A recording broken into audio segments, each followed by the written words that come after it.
What's up, JFW family? Welcome back to the Channel 23 podcast. The purpose of this podcast is to reach out and touch the fleet, to engage and inform everyone with all things JFW. What other purpose does this podcast have, guys? Why do we do this? I think it is really to reach out and touch the guys, communicate with everybody. Absolutely. And it replaced our safety meetings and just to get a bunch of information out there and hopefully reach you in a way we haven't been able to reach you before. And that's by listening while you're driving. Absolutely. That's the whole goal of it. Yeah, I think trying to get people to listen on, even though they're on our time, it's their time in the truck. Exactly. And we're not taking away from anybody's time, hopefully. Yep. And you can miss big pieces of information. We've had 2 trucks recently back up to a pole at a dairy, the same exact pole, and maybe the first driver heard about the second driver heard about the first driver hitting that pole. That person wouldn't have hit it, stuff Right. like that. Yeah, good point, Yep. Jim. So they'll stop and think about it because they just heard about it. Yep. Yeah. Oh, that's the poll everybody's talking about on the podcast, right? Exactly. Well, I do want to welcome you guys back, Jim, Brother Dave, Super Dave, and we have a special guest today, Clint Nordstrom from Utility Trailer Interstate. Welcome, Clint. Thank you. I'm honored to be here. Yeah. Awesome. Morning, Thanks for Clint. coming in. Morning, everybody. Morning. Top of the morning to you. Clint, one of the things we start off here is with the Pledge of Allegiance, because we love America. Best country on earth. Right? I pledge allegiance to the flag of the United States of America and to the republic for which it stands, one nation, under God, indivisible, with liberty and justice for all. As a reminder, anything you hear on this podcast is not the opinion of JFW or Utility Trailer Interstates. It's just the 5 men in this room. Podcast is growing. We are now over 17,400 downloads. Wow. Since we've started. Sweet. So Very cool. great job, guys. Clint, I'm sure you've heard we like to kick off with a dad joke as well. Did you bring one today? I've got one. Okay. I'm going to take you back to when I was about 5 years old. It's the first joke I ever heard. And you got to almost be a farmer to understand this one. And my dad told it to me. He said, "What did the plow say to the John Deere?" He said, "Pull me up a little closer, John Deere." And I'll never forget that joke, and I tell my little grandkids that same one, and they think I am a superstar with that little joke. Well, this isn't my dad joke, but I just heard a John Deere joke Okay. that a driver shared with me yesterday. Do you know why, oh God, how did it go, Dave? Why John Deeres are green? No. So they can't be seen hiding in the bushes when a real tractor shows up. That's not my dad joke, though. Why don't you go ahead and tell your real one? All right, I'll roll with it. This one could be kind of, I don't know, however you want to take it. What did one butt cheek say to the other? This isn't a clapping joke, is it? No. Together we can stop this crap. That's funny. That was a good one. Oh, man. Well, I'll stick with the October Halloween theme here and all about, we talk about working hard and doing all that. So why did the Headless Horseman decide to get a job? To get ahead. You're close, Dave. He wanted to get ahead in life. Very good. Go ahead, Soup. What you got? Super Dave is the champion, by the way. Oh, no. I started strong, and then I just opposite of the Broncos. I started strong and then started to fail. They're starting I poorly. have to say that's what she said, but Yeah. Everybody talks about exercising. As you're getting older, you're supposed to, do things. Even just walking, simple walking is good for your health. Well, I went for a walk the other day with a girl. When she noticed me, we went for a run. He's back. it's all in the delivery. It is. Oh, man. So I've been running out of gun puns, but I did find some hunting jokes with hunting season coming up. And Clint, are you a hunter? Oh, yeah. Okay, so you're probably really good at it, and you could probably spot things that nobody sees. And, I'm fairly new to the game, and I know Jim, told me the same thing when you went down to Texas. Your guide's like, you see that brow tine over there? And it's like, nope, don't see that. You know what I mean? And same thing, the guys I go with, they've been doing it their whole lives, and they could spot something, from 10 miles away, and they're like, oh, that's, whatever. So anyway, 2 guys are out hunting a deer. The first guy says, did you see that? No, the second guy says. Well, a bald eagle just flew overhead, the first guy says. Oh, says the second guy. A couple minutes later, the first guy says, did you see that? See what? The second guy says. He says, are you blind? There was a big black bear walking on that hill over there. Oh. A few minutes later, the first guy says, did you see that? And by now, the second guy is getting frustrated, so he says, yes, I did. And the first guy says, then why'd you step in it?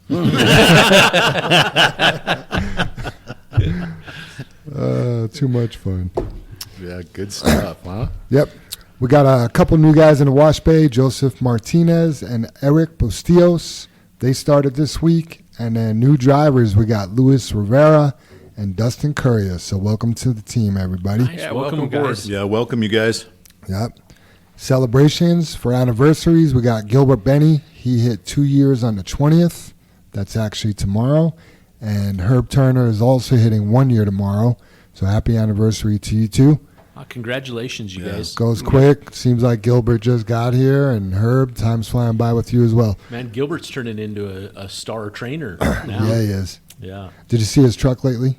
Ghost? Ghost? Yeah. When I see him, I just go like this because that's the emblem, his little logo on there. Right. And he does it back. It's his call sign. It's funny. He was on that dirt job, our dirt job over there, Yard 23, and he's just a rock star, man. I wouldn't even talk to him. He'd just come in, automatically pick up where to dump and what to do, and being level, and just one of those guys that he's got it going on, knows the job well. He's good at his craft. Silent warrior for Very sure. good. Yeah, chill, very chill. Yeah. Good guy. Hasn't Herb trained a little bit for us though and Yes. helped us out? So Yes. Yeah, Herb- literally just starting, right? Starting to train, or trained a couple No, guys. he's trained a few guys Oh, has- over okay, the has past he? few Yeah. months. Yeah. yeah. So 2 good guys. I mean, Yeah, a solid. year for Herb there and 2 for Gilbert, but Yeah. stepping up and helping train and passing on their knowledge. It's good stuff. Yeah, they both come from awesome backgrounds. Gilbert has been in a oil field type situation for many, many years, and Herb comes from a dirt outfit doing just crazy excavation and running a tandem into crazy places and Yeah. stuff like that. So Good stuff.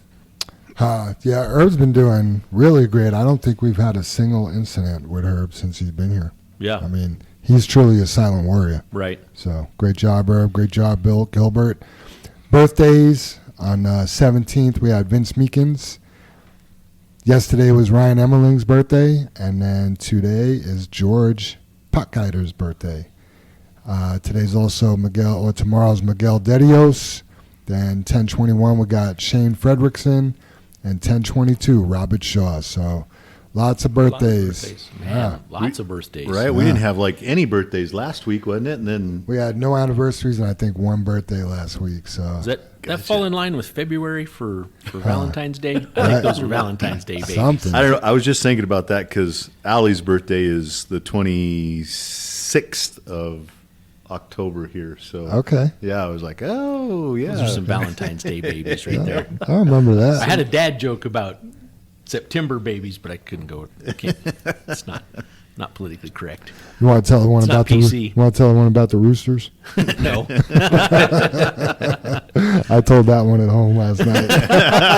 Did you hook them and reel them in? Oh yeah, easy money. We'll have to tell Clint after the podcast. Yeah, off air. Family birthday celebrations. We got Emiliano Guerrero, who turns 1 year old. Today. Today's actually his birthday. That's Rudy's son. Oh, nice. Yeah, seems like just Wow. yesterday. Right? Right. Yeah. Rudy man, was taking 1 year. off. Holy cow! Congratulations, Rudy. Happy birthday, Emiliano. Yeah. Awesome. I want to read a thank you letter from Tiana Freeman. As a reminder, if you don't know who Tiana is, that's Gene Freeman's daughter. She had a Sweet 16, and of course JFW stepped up and sent her something. So she said, JFW family, thank you so much for the $25 gift card to Amazon. Thank you for caring for my dad in this work setting. You guys are amazing, and I love the company's morals. I enjoy listening to your podcast. sometimes. Tiana Freeman. So. You know that's special for a 16-year-old to take the time and write that. But Yeah. how truthful, because at 16, I'm not sure I'd listen to our boring podcast. Yeah, Every week. no doubt. Right? You're busy when you're 16, aren't Yeah, you? yeah. There's a few more important things. Yes. You know? Yep. So Yeah. thank you, Tiana, for the thank you card. She actually sent me one as well because Bella and I ended up going to a Sweet 16 party, and Bella was on the dance floor with her all night. And Nice. I could have just left. That's awesome. Yeah, Yeah. good stuff. Shout outs. Gilly wanted to, so this is a shout out to the JFW fleet, the shop, the wash bay, everybody really, because it takes all of us to make this happen. But Gilly mentioned that the Colorado State Patrol had portables set up in Owl Canyon yesterday, and they were just waving the JFW trucks right through and stopping other trucks. So that's just a relationship that we've developed with, the Colorado State Patrol. They know, one, they're probably wasting their time, and then two, we got our act together. So let's go very cool. stop those other trucks. So But I mean, we talk about that all the time. Every podcast, everything we talk about safety and stuff like that that must be because we have a relationship, and a reputation. But we have to live up to that. So before you leave here, or when you get in at night, that post trip, that pre-trip, all that, you guys, is so important. We cannot let off the gas pedal. On how we take care of our trucks and ourselves. It's too important. Absolutely. Each one of us have to keep that link in that chain. Yeah. Otherwise, the chain's broke, and there we are being pulled you in have with problems. to build the reputation, don't you? Right. Absolutely. Yeah. And to maintain it. Yep. Right. Right. Yeah. And that creates that relationship because they understand, like, we do it. Right. We get it done. Yeah. Hence, there's the reason of the podcast is to engage and get everyone to realize that it takes every single person to be part of that. yep. I've got something to say about that. My mother has 4 acres, and we order material from you guys. And I think there's probably been about 5 deliveries over the last couple of years. And my mom calls me, and she says, well, that must be the owner because he sure was polite and he acted like the owner. And your drivers have hit her that way every single time they deliver. And now my mom says, boy, they have some beautiful trucks out there. So that driver attitude, she's looking at the trucks, and now she's telling me, and who else is she telling? Right. Right. Yeah. Yeah, Great that's point. awesome. Thank you. Yeah, spot on, Clint. And thanks, Jim and Dave, for making those deliveries.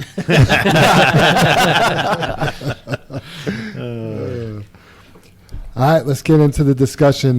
First thing that's come up a few times this past week, the last few weeks, is wait times, right? We got to call in if we're waiting at a pit or a plant to get, anywhere more than 20 minutes. So Right. we want to hear from you right at that 20-minute mark. Don't call us when you've been waiting an hour because we've kind of blew our chance to move you around and do something else. Now, we got so much skin in the game waiting. What's another 20 minutes going to do? But we could have moved you somewhere else and rearranged some things, and that's just going to benefit you, and it's going to benefit the house. The problem that we're running into is when you guys are waiting, you're charging JFW to wait. So we're not getting paid, but you are. And that's not really fair. So I don't know if we're going to make a policy, what we're going to do. There may be a signature page, but if you want to get paid for wait time, it's got to be approved by dispatch for waiting. And if you call us when you've already been in there an hour, we're not going to approve you getting paid for that. So 20 minutes, call us, let us know there's a problem. Let us know how many trucks are in front of you. It could be there's 3 JFW trucks headed that way. You may have to wait and we'll pay you, but we could reroute those other trucks to somewhere else and be more productive and efficient. Yeah, So, take care of our customer base with a cleaner line and all that. Yeah. One of the big things I want to kind of put in front of that, that's like you pull in and you see a line of 50 trucks waiting. You don't need to wait 20 Right. more minutes, Right. right? Sit there and go, That's true. hey, there's 40 trucks in front of me or 50 trucks in front of me. Is the plant communicate at that location that you're at and realize, it's going to be an hour before I get loaded. Call dispatch and give them that information. Hey, there's, making it up, 35 trucks in front of me here. The bin broke at Morrison. Do you want me to wait or what would you like me to do? It's not my 20 minutes, but I know I'm going to be here well over 20. So do a little bit of advocacy for Yes. for the house and yourself and our customer, because it's not just about you, it's not just about JFW, but it's about the whole big picture. So Absolutely. Yeah, a great example is sometimes the line is super long at Morton. Well, LG Everest is just up the street. Right. You could, in 10 minutes, you could be at another pit, get loaded, get out of there, and then Right. we could revisit Morton perhaps later when the line is down. absolutely.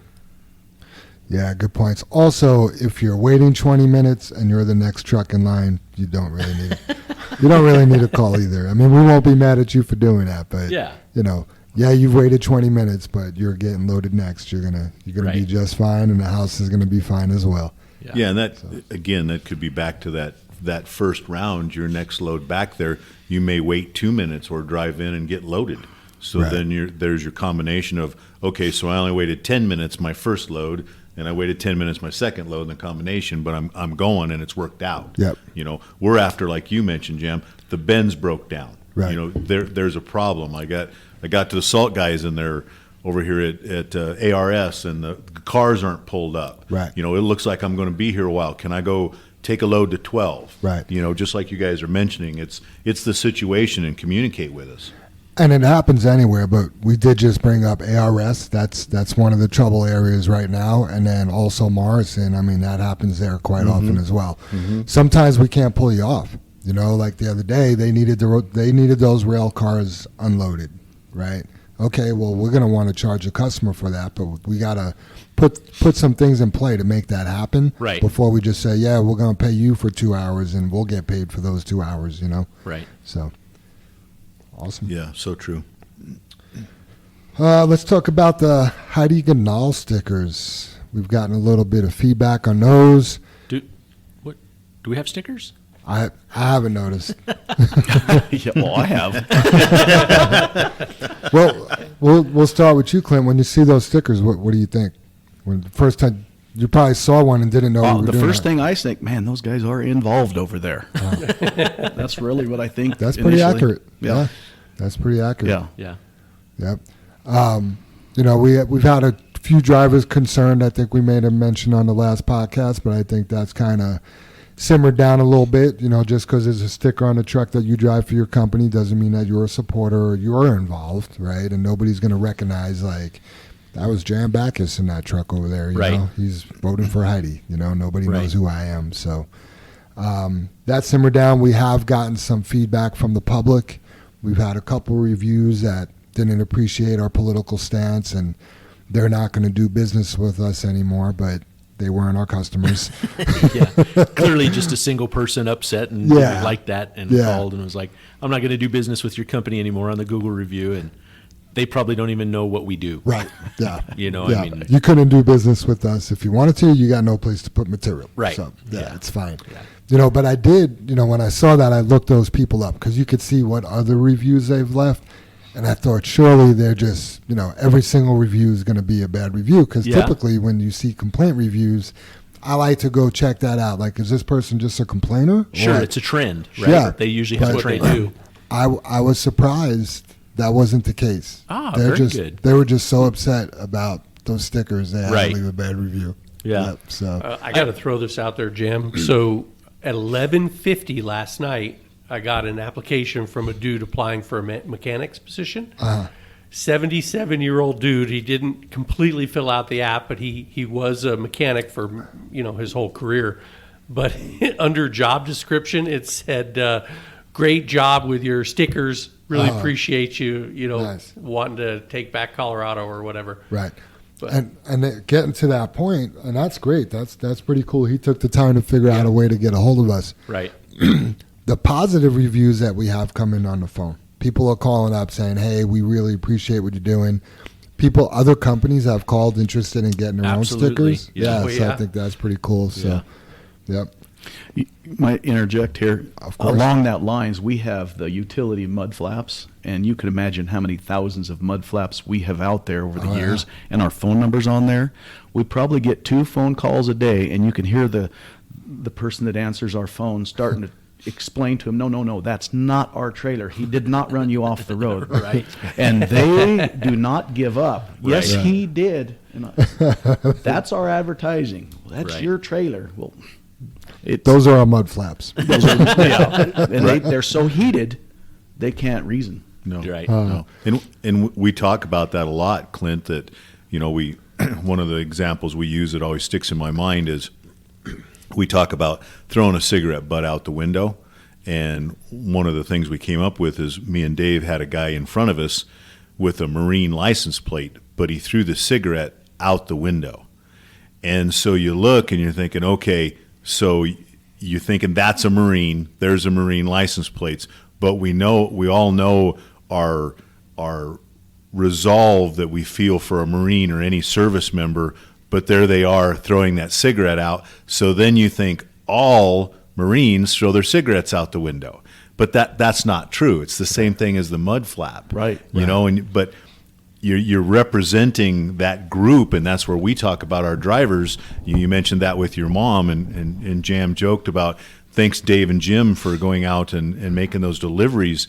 And Dave and Jim did just go out and make those deliveries because our drivers represent us. Sure. And to hear that, you're like, oh my God, they did really pull off being owners of this company, and it just makes me feel so good that they acted like an owner, and took care of that your mom, and they don't have any clue it's your mom, right? That's any delivery, So we're going, okay, we're slowly changing our culture by creating that, and like you said, who does she go and tell? How many people do we affect? And that's the whole point of this podcast is please listen, because we're patting you on the back also. You guys are pulling off amazing things every day. Yes. And I wanted to mention about the reviews on the Google that they won't do business with us anymore. And there's two thoughts I had. So all of us have seen the political commercials on the TV, all right? And that person said, oh, you're advertising, I won't do business with you anymore. So did they quit watching Fox or Channel 31, Right. Channel 7, Channel point. 2, whoever's running, for or against, you know what I mean? But my big thing to all this is, and we said it in the first podcast when we put the stickers up, if this has spurred a conversation, that's our whole goal. We won. About this. You don't have to go, we want you to vote for Heidi. We feel she would be the best. That's our feeling. That's our opinion. That's what everybody we want to have. But the big thing is just go vote. Look up your candidates. Do something. Don't sit in your house and go, I don't like that sticker, and then not do anything. Right. Please don't do that. I can say don't believe the political ads.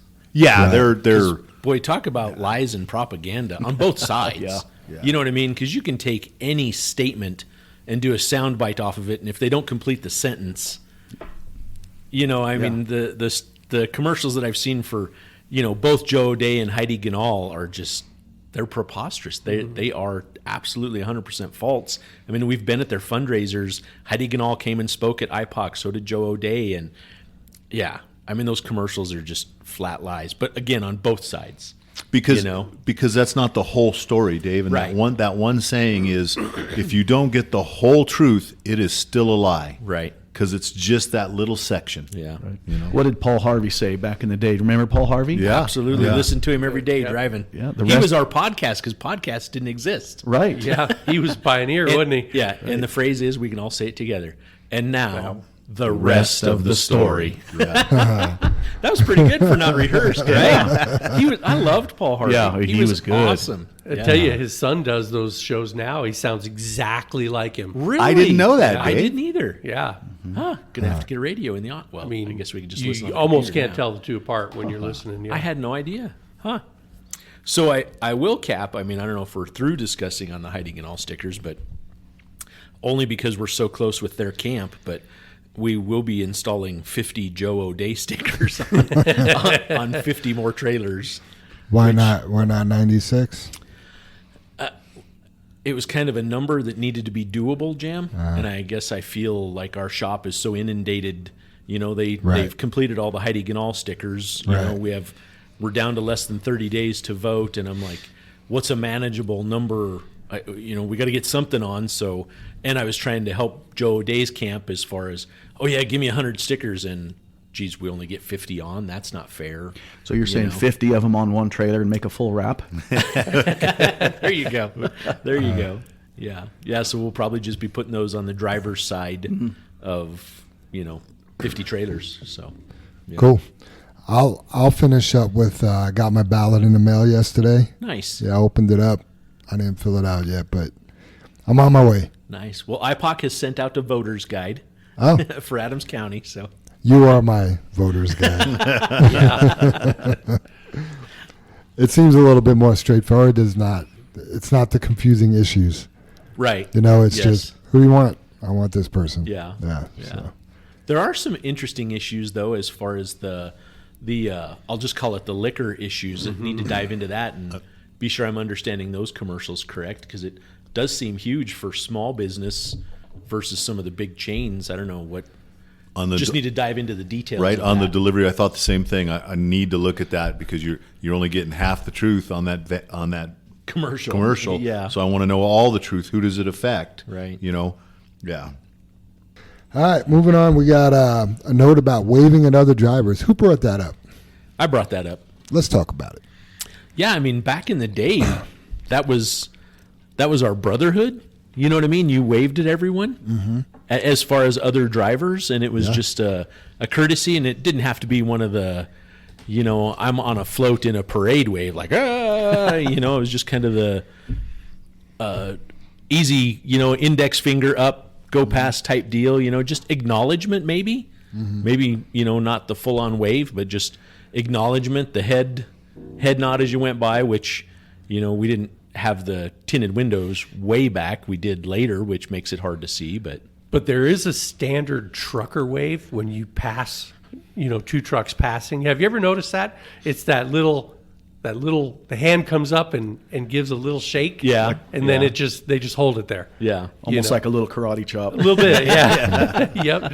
Well, the farmers have a wave too. You go down a 2-lane road in the rural areas, their hands on the steering wheel, and that one finger comes up. That I call that the Nebraska wave, which makes sense with the farmers, Yeah, right? we call it the farmer wave. When we go up to McConaughey we have a place up there we've had for 45 years or whatever, and yeah, you go down the road and it takes the first person to pass me that gives me that, and then I'm like, oh yeah, and it's just the index finger, right? That's all it is, right? You just have to exercise that index finger. I wrote that in my notes because I was just there this weekend, and the first couple people that passed me gave me that one finger off the steering wheel. And I'm telling Holly, I'm like, oh man, I forgot, So everybody, it's just one finger right off that wheel. Doesn't that make you feel bad when you miss it? Oh, and you miss that wave. Yeah. You're supposed to go back and redo. Right?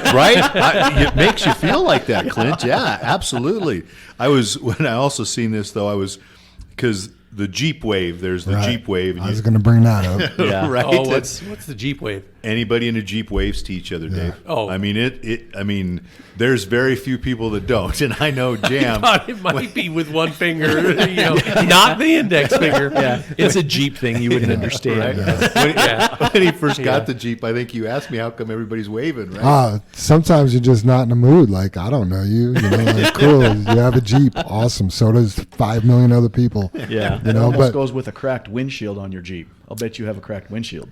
I have a chip that was just repaired, but it's a fairly new windshield. Yeah. Those so- flat. Oh, yeah. Oh, they windshield. flat They- cracked. they- Mine they snap, Didn't, don't they? didn't make mine 10,000 miles, I don't think, Clint. Yeah. And I grew up in New York City, you know what I mean? And they wave different out there. But, if you're driving and getting waved at, it's, it They have could an be- audible with that too.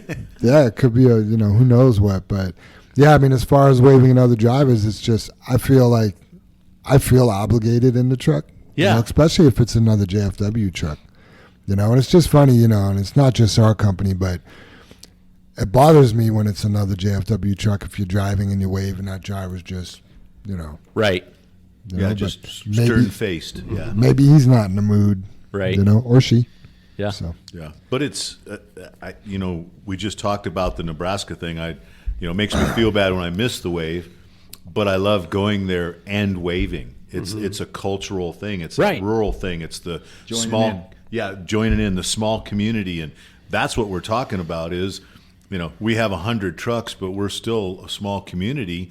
Yeah. And we're still a brotherhood of all drivers. Yeah. Wave to your driver. Wave to your buddy. Wave to, whatever. You nailed it, Jim. It is a community. Right? It's your brothers, Yeah, or sisters. I mean, we got to add that. Yeah. Say Yeah, howdy. when other companies see that, they're going to be like, "Why do those guys all wave to each other? They're so friendly, right?" Yeah. You know, 'Cause we love that's each just other.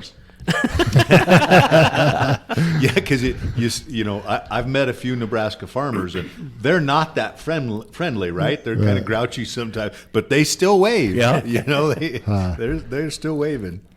It's funny when I took Bella horseback riding. I have a 8-year-old daughter now, and the guide he has these howdy corners, so it's like a hairpin turn, but anytime you get to a howdy corner, you have to say howdy to everybody and tip your hat. It was kind of corny, but it was kind of like, okay, we're all engaged. Howdy.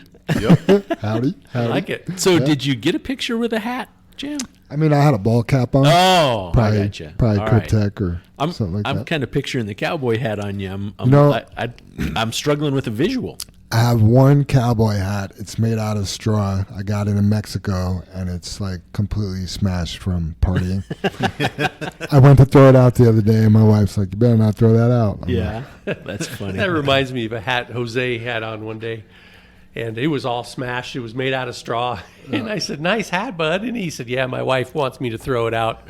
But I won't. I wear it. Too much sentimental value. Yep, Yeah. yep. Yeah, he got the story is he got into a fight wearing that hat, and I think he might have lost, and the hat Oh. got smashed. But it's like his favorite hat. Oh, Yeah. funny. Yeah. Sam, my 17-year-old, he just had homecoming, and the big thing now, I mean, it's not if you're dating someone, the whole big scene is to the proposal to invite you to homecoming, right? They make a big deal out of the proposal, or the next big thing is you just go in a big group. So like a group of guys can go or a group of girls can go, and they actually took like 20 people, and it was 10 guys and 10 girls that are all just friends, right? None of them are dating each other, but they're just a group. Most of them are all jocks and stuff like that. And he's actually went 2 weeks in a row to 2 different homecomings, right? He went to the one at his school and then went to a friend's school.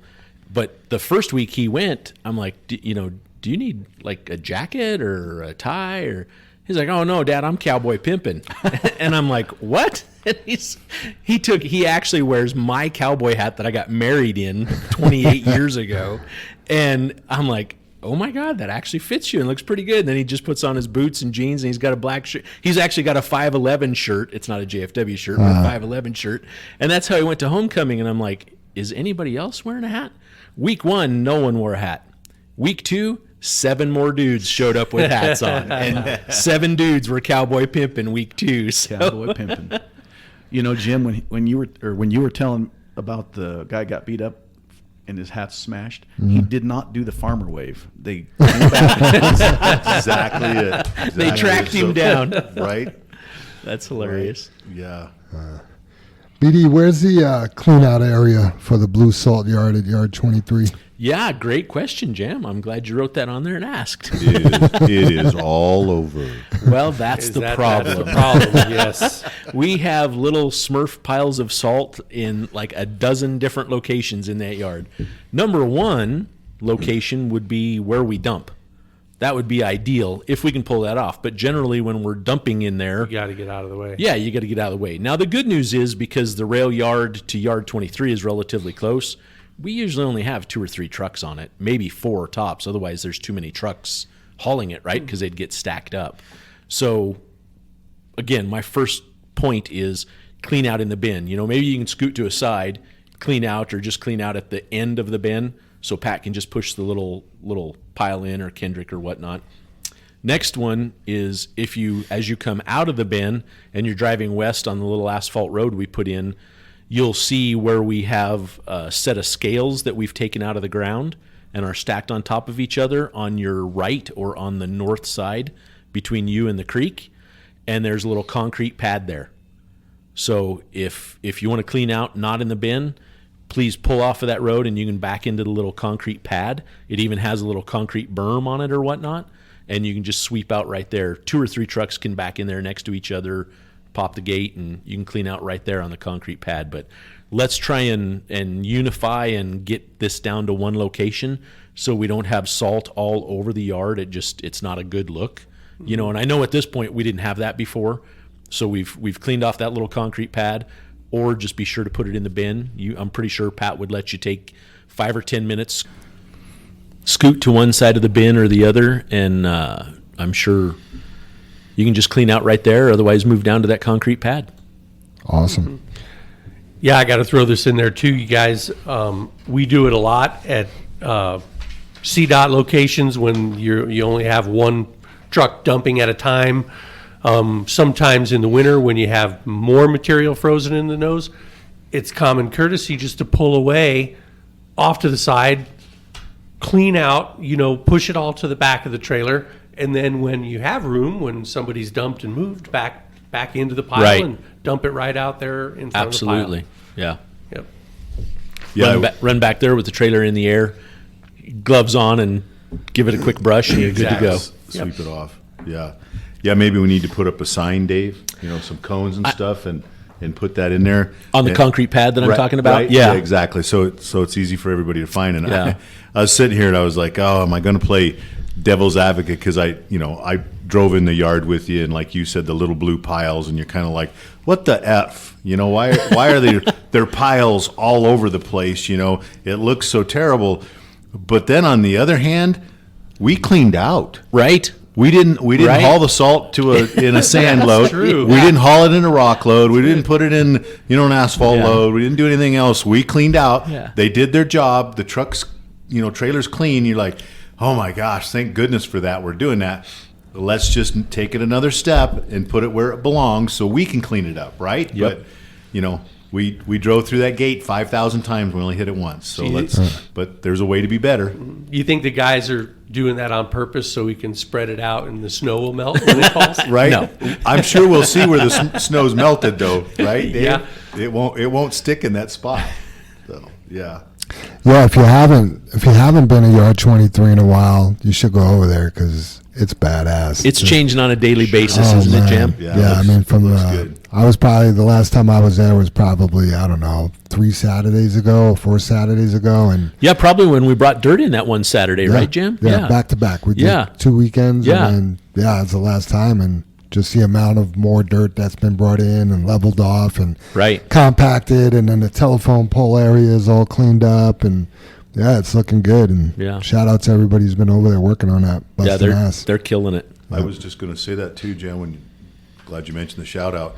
We can give a shout out to Joe and Frank Greaves. Oh, yeah. We contacted them. There's another brotherhood. There's another community. They had a job where they have some dirt, and it's a little closer for them to haul our spot, and they're hauling over, and we're getting the dirt, for free. Their drivers are doing a good job. They're, you can call them family friends or business friends, but there's another relationship you build on. So Acquaintances we've had for 30 years, right? right. So wave to those guys, things like that. We have another company that was it part of CEI or was doing some of It that. is. Dave? CEI has a couple independent trucks that are, I don't even know where that dirt's coming from. Yeah, and I guess just a shout out to those guys helping us out. It's a community, Super Dave, just like we were just talking about. So Absolutely. cool. Clint, how long have you been part of this community? Oh my gosh. I started at Cisco back in 1982 it was, yeah. Okay. And I started out as a driver over there. Oh, wow. And from that driver, I think I drove for 7 of my 14-year career there at Cisco. And from there, I moved into safety and dispatch, and then I was able to be a frontline manager. And so that's where I started. And then from there, I went to another food service company, and that led me all the way down the road through Thermo King and where I ended up right now. And I've been with Utility for about a little over 21 years. Gotcha. Wow. Wow, Yeah, that's very awesome. cool. Yeah. That's Congratulations. Yeah, thank you. Man, I'm glad you and Dave are on the same side of the table because he just celebrated his 30th last week with JFW. Wow. Yeah. So cool. Congratulations to you. Yeah. And Thanks, and you as well. I have to throw this out to you guys. And me and Clint were just kind of talking before this, and Clint is 61 years old, you guys. Wow. So you look good, buddy. Yeah. I know I told you that, but Thank you. You know, Yeah, we good looking talked about- fella. You know, I share my wife's makeup. What is your actual secret? Do you exercise a lot? Do you eat I well? do actually. I try to make a point to get an hour of something every day. Nice. It doesn't happen every day, but that's my goal. your So at point. least 4 days a week, I'm riding my bicycle after work, and then my wife, she really makes sure that we eat as healthy as we can. Oh, that's awesome. We go to the occasional McDonald's and we have an occasional pizza, but 80% of the time, if I stay 80-20, I think I'll be okay. Yeah, absolutely. If for you. Yeah. If you do more good than bad, then more good than bad will happen to you. I Right. go with that 80-20 rule on just about everything. I like that. How long have you known Jim and Dave for? Well, you know, it's interesting. My dad and mom knew their parents back in the day. My dad was he worked for Mobile Premix as a manager there, and of course that led him to know. Yeah, mobile premix. There's a name you just Yeah, don't not hear many about. people remember the camel. Yeah, Yep, yep. yep. So he was there for years and knew your father, and then they happened to live near we lived up north. So I've kind of known the family most of my life. Wow. And then when I started at a utility is when I got to know these guys, and it's been great. Yeah. Yeah, Awesome. you learn a lot when you come over here. Yeah. Good. Some things you don't want to know. Right, I was just going to say that, Jim. Good and bad. You know, speaking of learning things, a funny story. When I bring a quote over to Dave, you know, you got a price of something, then you have value, right? Dave skips over the value and goes right to the price. And he flips, I'll have this beautifully laid out 5-page quote with beautiful notes and highlights for him. And I watch him and he skips 3 pages, 4 pages, and he looks at the bottom. And I watch for his eyebrows, and when they raise, I turn around and leave. That's funny. If it makes you feel any better, Clint, our CPA is here every month. I was just going to say that. And I do the same thing, right to the bottom page. Page 5. That's where the facts are, my friend. Yeah, our CPA and myself, Clint, we staple 4 or 5 pages to the top of it, so he has to go through it to get to the last page. I don't even know what are on those pages. Well, that's funny because I have a plan for next time. I'm going to put some sort of cartoon on page 5. There will not be a price. Oh, funny. That's great. Yeah, that's good stuff. It's funny you talk about value and price, right? But so I used to run a pawn shop, and people would come in and be like, "This is worth X amount of dollars." I'm like, "No, it's worth what people will pay for it." Right. You know what I mean? People aren't going to pay what you want for it. That's not what it's worth. I Right. could show you 10 people that say it's worth this much because here's what they've paid for those items. Right. You know? So Well, it goes back to value with that driver that delivers to my mom. That's value when that driver treats her like that and respects the property as he's backing up there, and the communication and the eye contact. Sure. Sure. That's value. It is. We'll Yeah. pay for that. Yeah. absolutely. It's kind of funny because that's in our creed. Is it? Yep. We joyfully create honest value for those we serve. Yep. Honest It's value. working. Yeah. So Clint, you like to take care of yourself. You mentioned you're a hunter. What else are you into? And how often are you hunting this year? Well, you know, it's going to be bird hunting. Okay. Yeah, gotcha. you know, we go out to the bluffs out in Byers, and we'll take customers, which you guys are all invited. But we'll go out there and shoot some birds, and you know, it's like a guided deal, and it's very fun. They clean the birds. That's the great thing. They hand Oh, you this right. nice package of meat, and you can go home. And, Oh, that's awesome. yeah. What time do we need to be there? Well, 7:00. Awesome. So yeah, we do that. Of course, I've done the elk hunting and all that stuff before, and it's mostly limited now to bird hunting. Gotcha. Yeah. What else are you into? Well, you know, pleasing my wife. Yeah. Making sure I do everything that's on my honey list, my to-do list. But no, my mom has that 4 acres, and we do a lot out there. We go out there every day. My brothers, I've got 3 brothers, and one of us are out there every day doing something out there on that 4 acres. You get outside, and it's a stress reliever. So we like to Sure. go out there and do stuff. Nice. Awesome. Great. You got the tractors out there. You get to tinker with the tractors. We've got some antique tractors, and we got an old farm truck that we like to mess with and pull the kids around on a wagon on the tractor. It sounds like a Stuff good like time that. for Pretty sure. simple. Awesome. So you're at Utility Trailer Interstate. You're also into real estate, and you're an auctioneer. Yes. Is there anything else on your resume we're missing here? No, there's nothing else besides that. That's enough, right? Yeah, that's plenty. Yeah. And how long have you been in the trailer business? The trailer business started with Utility, and that's been a little over 21 years. Okay. And how I got there was interesting. When I was at Cisco, in being part of the management team, we got to spec the trailers. And our salesman was from Utility, and his name was Vern Terry. And he was one of the old dogs, been around for a long time, sharp guy. He asked me to come over and work for Utility several times while I was at Cisco, and I never did.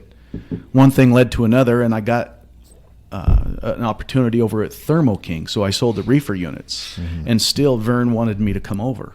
And finally, I explored it, and I was lucky enough to know Vern, and he thought enough of me to try to help recruit me over there. He figured I would be a good fit, and I was lucky, and that's where I'm at, and I've stayed there. It's been great. Nice. Yeah, that's how I got there. Well, we've dealt with enough salesmen, Clint. There's sometimes you make your own luck, and I think you make a lot of your luck. Well, So you thank do a great job. Thank you very much. And with being over at Thermo King and all that, does he know Rick? Do you know Rick Bowen? Oh, yeah, I know Okay. Rick Bowen well. I deal with him now. We'll share information. We talk a lot. A lot of respect for Rick. He's great at what he does. Yeah. And detailed upon details upon detail. He would be one of those that would look at my value, Dave. He wouldn't Yes. just go to the price. Rick knows what's in those specs and how it can help his company. You know, Rick's price is not in the packet when he gives it to me. He gives us the packet, and as you said, Rick is into details. Yeah. I learned the quote from Rick, the Yes. devil's in the details. Yes. Right? And he is so true, right? That guy has educated us so much on our trucks, and we're very blessed and thankful for his knowledge. Yes. And what's great is he's got continued effort in his knowledge. Yeah. It's not just, oh, that's what this is, and that's it. Yep. You know, he's always on the forefront of technology and innovation and what's available. And what's great about Rick and yourself as well, the technology that's available and how it's just evolving so fast because it's technology, right? And I guess it's more computer based now, or the innovation is computer based. I don't know if I'm explaining what I'm thinking well. 30 years ago it was mechanical, right? You had to engineer something or a design change, and now a guy can create it just because the computer's there, and Rick is so cool with the innovation or what he knows, like our trucks, as far as from a safety standpoint. Rick is the one who told us, hey, when you put the trucks in reverse, do you want the radio to go off? Well, heck yeah, we do. My Jim and I's second question is, can you make the windows roll down as well? Right? Because for us, we need, as we're backing up to be safe, we need to have visual and audio. Yeah. Right? We need to hear that backup alarm is on. And it would be nice to hear, who knows if someone was back there and yelled, or even if we ran over something, to stop, or whatever the case may be, And so Rick's working on that for us. I don't know if our guys will like that, or, our gals. Right. But anyway, that to us, that's a safety thing, right? So those are some of the innovations and technology that he's brought to the forefront for us. We're just very thankful for it. Right. Yeah, he is very, very detailed. Yeah. And I missed the phone call from him the day that he said, when you go over to Dave, don't put the price on the back. He knew it before I did. He's been on the podcast too. So. Has he? Uh-huh. Yeah. If you talk about rolling down the windows, I've always rolled down the windows in the truck, and I have a camper.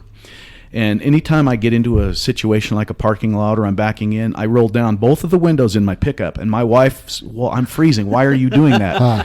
I can listen and hear a lot of things going on with those two windows down.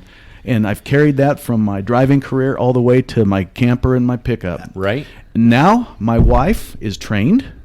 She rolls down those, or hits the button. We don't roll windows anymore. Right. But she puts that window down, and now she is trained to do that. Isn't that awesome? Yeah, it is. Yeah. That yeah, is and great. even if you're having an accident, like you're saying with that hearing, that you hear that crunch or you hear that scrape or you hear that weird sound, you just stop. Yes. And it could save so much. Right. Yes. It could be just a stupid tree branch that really didn't do anything, but you're like, oh, if I move over, I don't have to drag that down the trailer, let's say. Right. Yeah. Yeah. You don't back up to re-listen to it and see what happened. Right? Right. What was that? Oh, let's back up some more. Isn't that the truth? The joke. It's just a little scratch until you backed up. The joke people always like, well, why when people get lost or they're looking for something, they turn their radio down? It's like, you can't see the place. You're not going to hear it, right? But it's exactly for that. It's to increase your senses so you Right. can hear it, so you are paying more attention, stuff like that. That's I hadn't heard that, Jim, and you were so spot on. Yeah, it's right? like- I mean, that's the first thing you do. Where am I Turn on going? the radio. Yeah. Well, you look That's not at going to help Helps you. you concentrate. Yes. Yeah. my stepson when he first started driving the car. I mean, I would sit in that car in the passenger side and the radio's up all the way. We're backing out of the driveway and it's loud. And I turn that radio off. Right. He couldn't understand that. Right. Right. Why do I need to turn the radio off? I'm backing up. You'll learn. I want to hear that mother or somebody scream, stop. Yes, Right? Yep. exactly. Oh, absolutely. There's a good Yep. point Yeah. too. Yep. A person, something like that. Yeah. When you buy your own car, you could listen to the radio while you're backing up. Right. Yeah.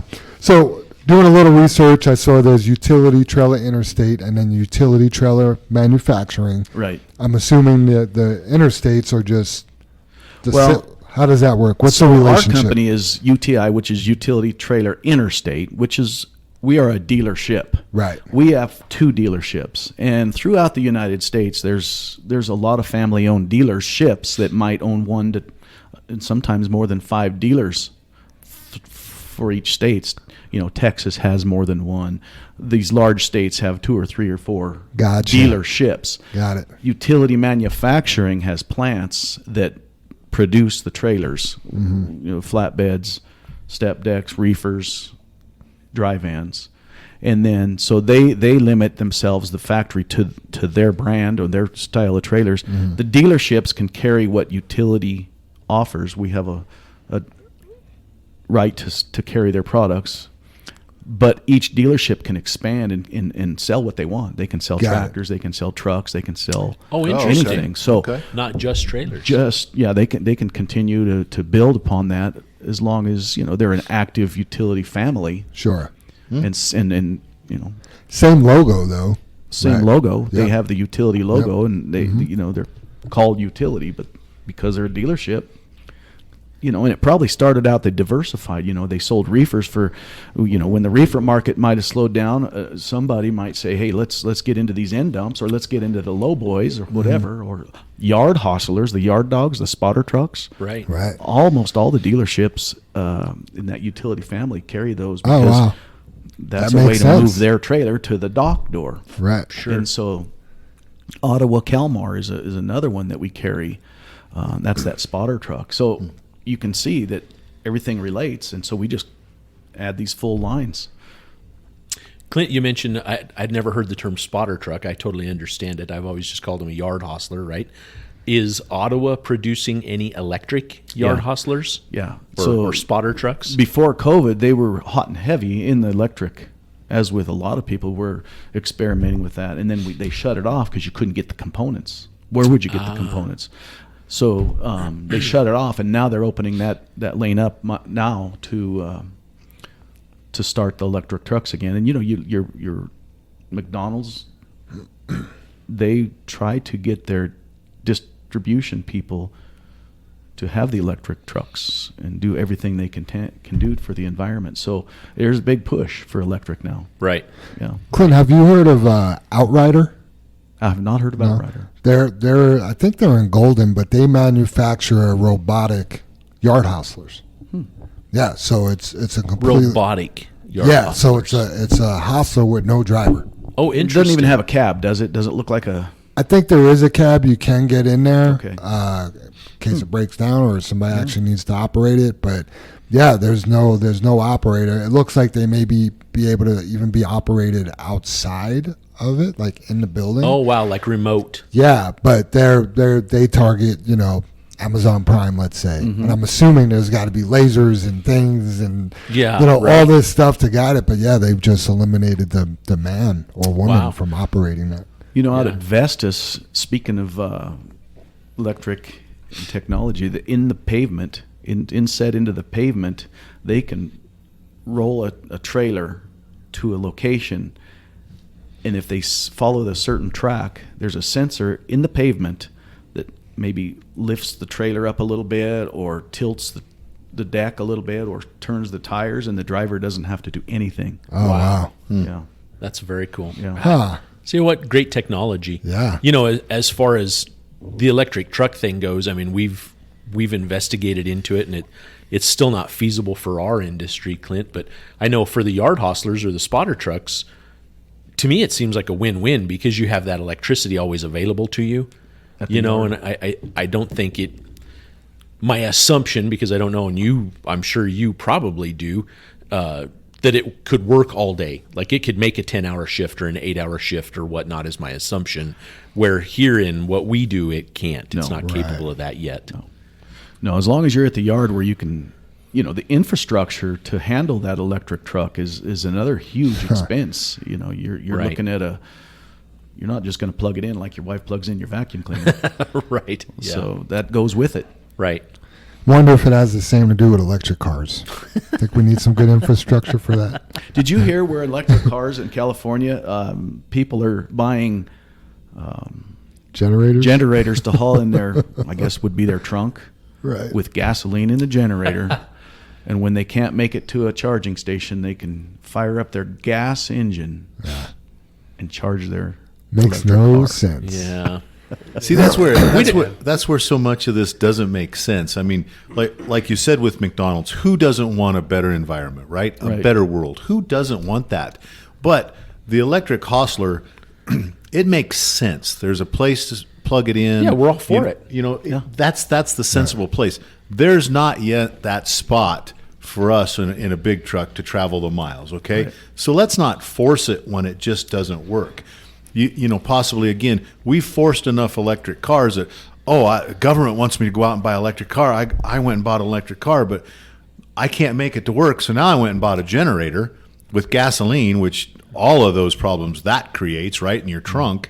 But that's where we've let everybody down. We've created that, and we don't have a good infrastructure. We don't have a good plan in place. We're just like, let's go electric like it can be done overnight. Right. And that's the disappointing part of where we're at, to me, is the letdown of let's do it right now, but there's just not a plan.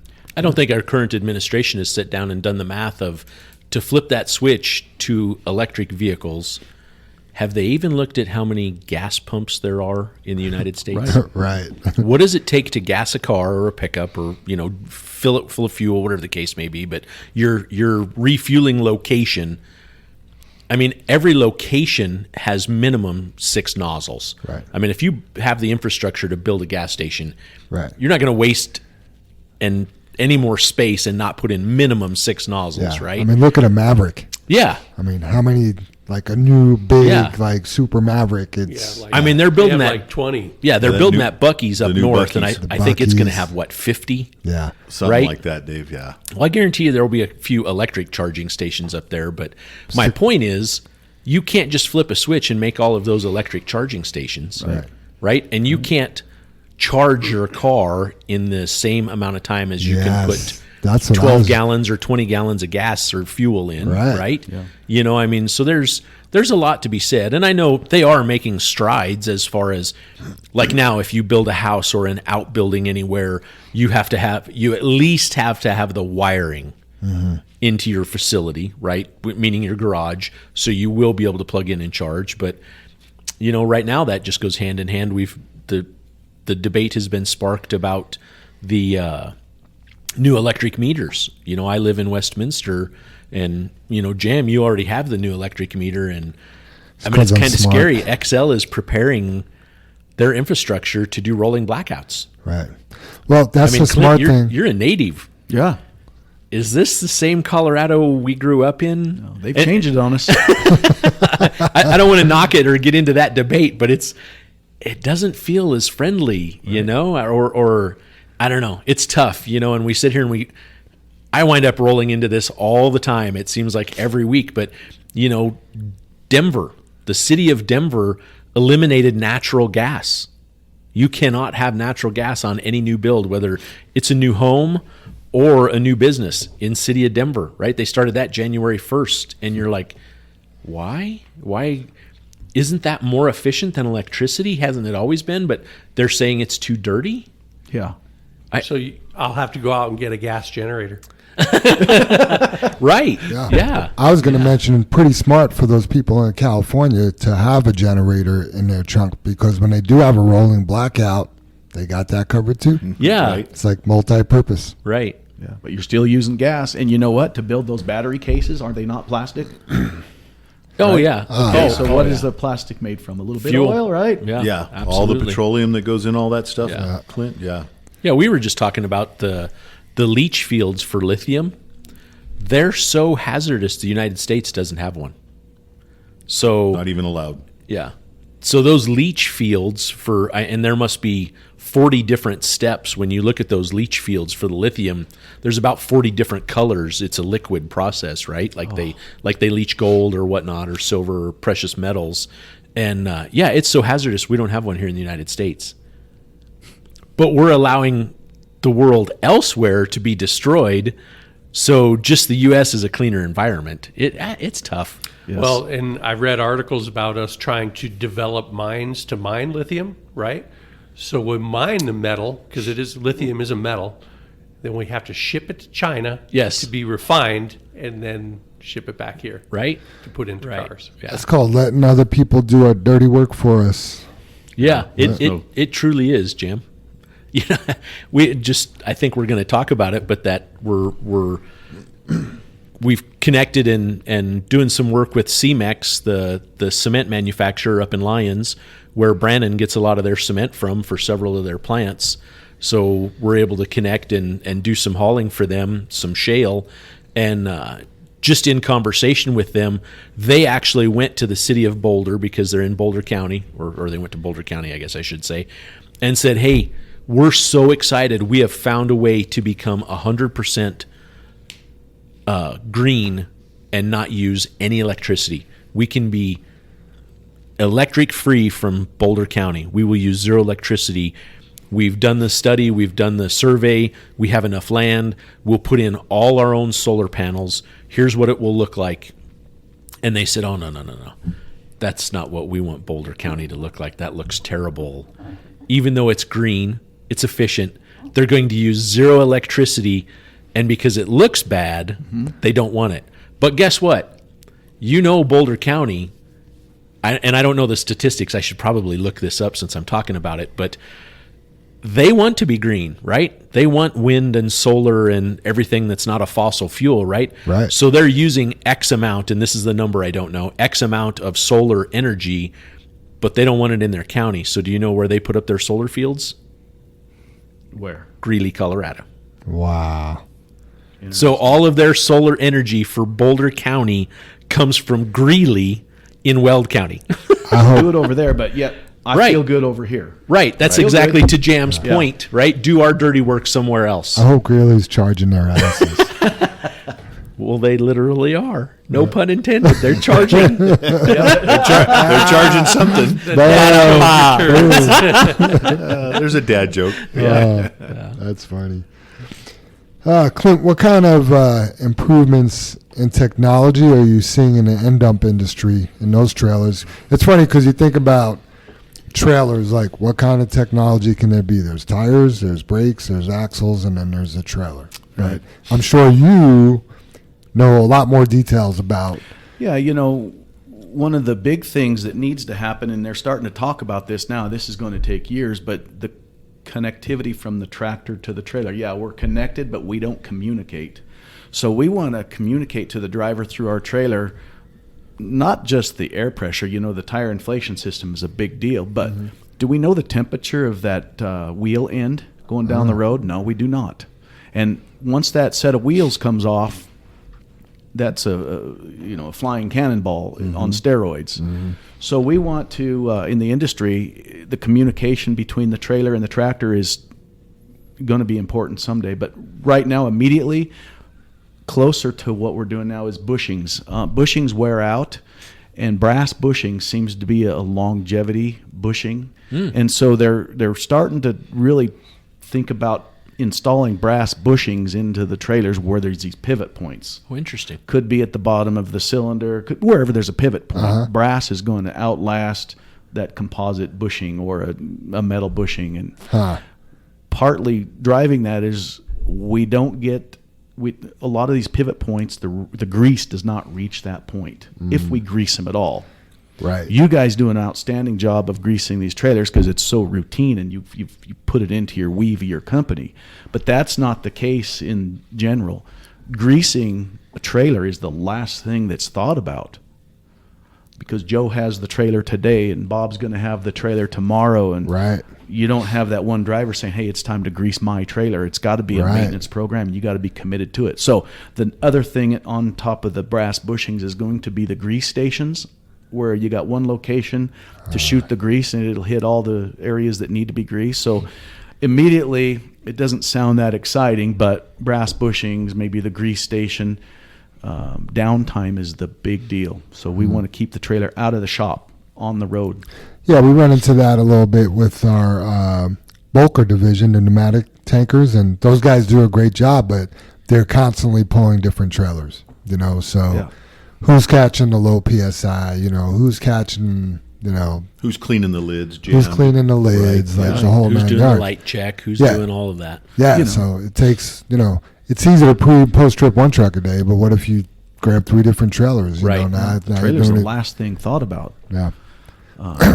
One of the things is the disc brakes, as you know, is really coming on hot and strong now, which is great. And the price is starting to come down a little bit.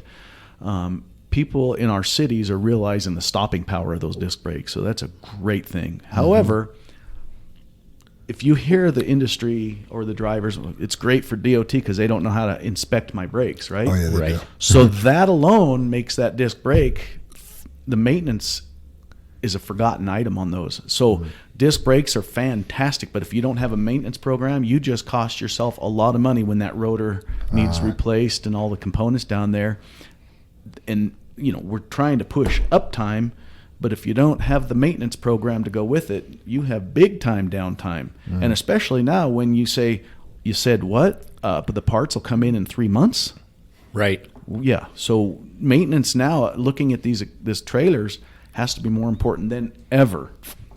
Used to be we could get tires and brakes and components tomorrow. We'll ship it to you tomorrow. Not now. That term you hear now, Clint, I've never really heard it up until recently. National back order. Yeah. When did we ever say that in the past? And how much of is it real now, or is it just a new habit? It's the easy button. Yeah. Yeah. Sometimes. I agree with that. Yeah, we lost a wheel end on one of the end dumps and had to have actually a new end welded on it, on the axle, Clint. But it did something to the rotor, Dave, or was it to the... We damaged the rotor in the process. I forget what exactly it was. And it was, we were 30 days out to get a rotor, and luckily Colorado Brake was able to turn it. Get you on the road. Yeah, but otherwise the trailer was sitting there. Yeah. Yep. Yeah, so true. When you talk about the trailer communicating to the tractor, so do you need to get together with the manufacturers of the tractors, or just your sensors will be read through the pigtails, or how's that going to work? It'll be through the pigtail, Yeah. right? But you have one tractor that's hooked to one trailer, we can do that. But if you have 20 different potential tractors, look at an Amazon trailer. Right. How many drivers do they go through in a week? Right. Well, and how many owner-operators switch trailers with a company trailer? Sure. Until the tractors have the same componentry in them, you're not going to be able to... It seems like a monumental task, Clint, because you're not only trying to you're trying to ask a trailer to communicate to a tractor, and what that involves is that trailer needs to communicate with a Peterbilt, a Kenworth, a Freightliner, a Volvo, Yeah, they all need to speak the International, same language. Right. And the thing is, the hard part about that is you need to get all those manufacturers on board. Yeah. That's virtually impossible. I mean, I don't want to say it's impossible, but the undertaking, everyone has to have the same goal in that process. Right. But how much universal things do we see on the tractors? You know, if you get into Kenworth and you get into Peterbilt, I mean, a lot of those components, they look exactly the same. Sure. I mean, it's all owned by PACCAR. Yeah, those two happen to be interesting because same manufacturer, same ownership, right? I mean, Right. we can open up the inside of a cab on a Peterbilt, and we could have Kenworth wiring in it, you know. Right. And we always joke amongst ourselves. But what about like a wheel sensor, Dave? Like a low pressure indicator? You know, They're all the same. right? Absolutely. Exactly. So can't we have those? And I mean, I know we got the auto inflation system, right? But what if we had those wheel sensors? You know, and Right. you know, Freightliner, Kenworth. I mean, they could read that. Yeah. You know. Yeah. I mean, for Jim and I, it's a dream. You know what I mean? Right. Where I envision sitting down in a truck, you turn the key on, and it shows the wheel end of every tire on that vehicle. Right. Right? I mean, it shows your 2 steer tires, your 8 drive tires, and then for us, the majority of our trailers only have 4 trailer tires, and it shows the pounds and the temperature right there. Right. It's just displayed instantly right on your Boom. dash, and you're like, Psh, let's Good to rock. go. You know, I mean, you just eliminated 50% of your pre-trip Right. bumping your tires, other than looking at tire depth or any deviations in you know, your tire tread or sidewalls or damage or whatnot. But I mean, I mean, we've talked about it so many times. The bulk of a blowout is lack of air pressure, right? I mean, 95% of blowouts are caused by low air pressure. Got too hot, came apart, right? I mean, that's just the crux of it. So yeah, kind of interesting. I mean, that would just be so cool. You've just touched on so many things already, Clint. The maintenance, it's funny because our shop, when Mike came aboard a decade plus ago, you know, he's like, what's your maintenance program? What does it look like? And Jim and I were like, well, you know, when the tire's flat, 5'6". fix it. Yeah. He's about 5'6". That's what it is for me. Exactly. You know, so anyway, I mean, he's like, well, what are you doing your greasing intervals at? And we're like, you know, didn't have the answers. And he's like, well, you don't have a schedule on that? And, you know, I mean, we were losing U-joints going down the highway, and I mean, just all these things, and grease is number one. Yes. We'll have a mechanic and we'll do a review that's been here a year or 2 years, and he's like, you know, I'm getting tired of doing these inspections. I want to do some mechanic work. And it's like, do you know the most important job here? Greasing. Yeah. The most important job in our shop is greasing, right? If you don't grease a U-joint, if you don't check whether it's loose, if you don't grease we have very few S-cams left, you know, I mean, get familiar with greasing the S-cam and the slack adjuster and whatnot on the brake system, which with the discs, those days are gone. Right. But I mean, still, that's the most important job there is. Yeah, it is. You know, when we farmed a combine, we'd have our combines, and you would grease that combine every single day. And I can't tell you how many grease zerks there are in a combine. I can imagine. I don't know how many there are. Sure. And when one doesn't take grease, you do not ignore it, because you will be fixing that thing in the field. Absolutely. And you replace that zerk right now. Yes. And the places that you crawl through in a combine, only a 12-year-old kid can fit. And that's why my dad sent me to those locations. You can't fit in some of those places. Right. So the grease station would answer to that. But nonetheless, the grease is that. My dad always used to say, grease is cheap. Oh, grease is cheap. Grease the tractor. So I think I was a grease monkey and a fueler for forever, it seemed like, before I could be an operator. Sure. That was how we grew up, Clint. I mean, Dad dug basements every day, and I tell you what, as hard as he ran that equipment, if it got a tank of fuel, it got greased. I mean, there was just you'd stick the fuel nozzle in off the service truck and you just started greasing, right? And he wanted to be sure you were done by the time the fuel was done, because he needed to get back to work. Right. But no matter what, you finished greasing. Right. You crawled underneath it. You hit all the U-joints. You got all the bucket joints. You got, I mean, to this day, gosh, we've had that one loader so many years. I visualize every freaking joint on it. Yeah. It's crazy. Yeah. So, well, there's no better feeling to hear that click, or that almost like pop, a bubble of the grease, and see my first squirt ease out of that edge. Yeah. Like, done, right? It doesn't need a pile of grease outside the joint. Yeah. No. Yep. We were just, the only reason, obviously it's a podcast, and I'm smiling about this, Clint, because we just went over our loader. We were having some trouble getting it greased, and one of the guys was using an electric grease gun. And, you're thinking, I don't have to stand there and pump the other one, the hand pump or something like that.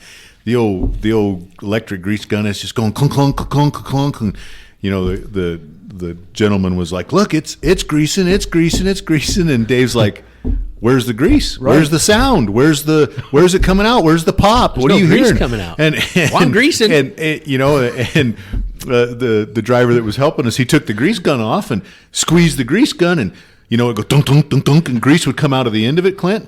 So Dave grabbed the grease gun and held his hand over the end of the fitting and pulled the trigger then, and no grease would come out if you put any kind of pressure on it. Right. It just clunk, clunk, clunk, clunk, clunk, and Dave's like, you got to see the grease. Yeah. You got to hear it, And as we went through it, it's just funny because that's the crackle of that grease. You got it, and you move on. Just so small things that you learn through your. And most people wouldn't even know. What are you talking about? Crackle of the grease, or the pop, Yeah. right? Yeah. Yeah. That's what it does. Beautiful sound. It crackles. Yeah. It does. Yeah. It's great stuff. Clint, is there a trailer out there that you like more than others? If I were to say that, I would say a side dump. It's so diverse. I mean, the things that a side dump can do. You're not raising that side dump up at the jobs and knocking into the power lines. I can follow a side dump, and I'm not going to get a rock. Not that tailgate leak, right? So they can do so many things. I for the diversity, I like the side dump, but then equal to that is aluminum, lightweight aluminum. That is the way things are moving. Yeah. Aluminum.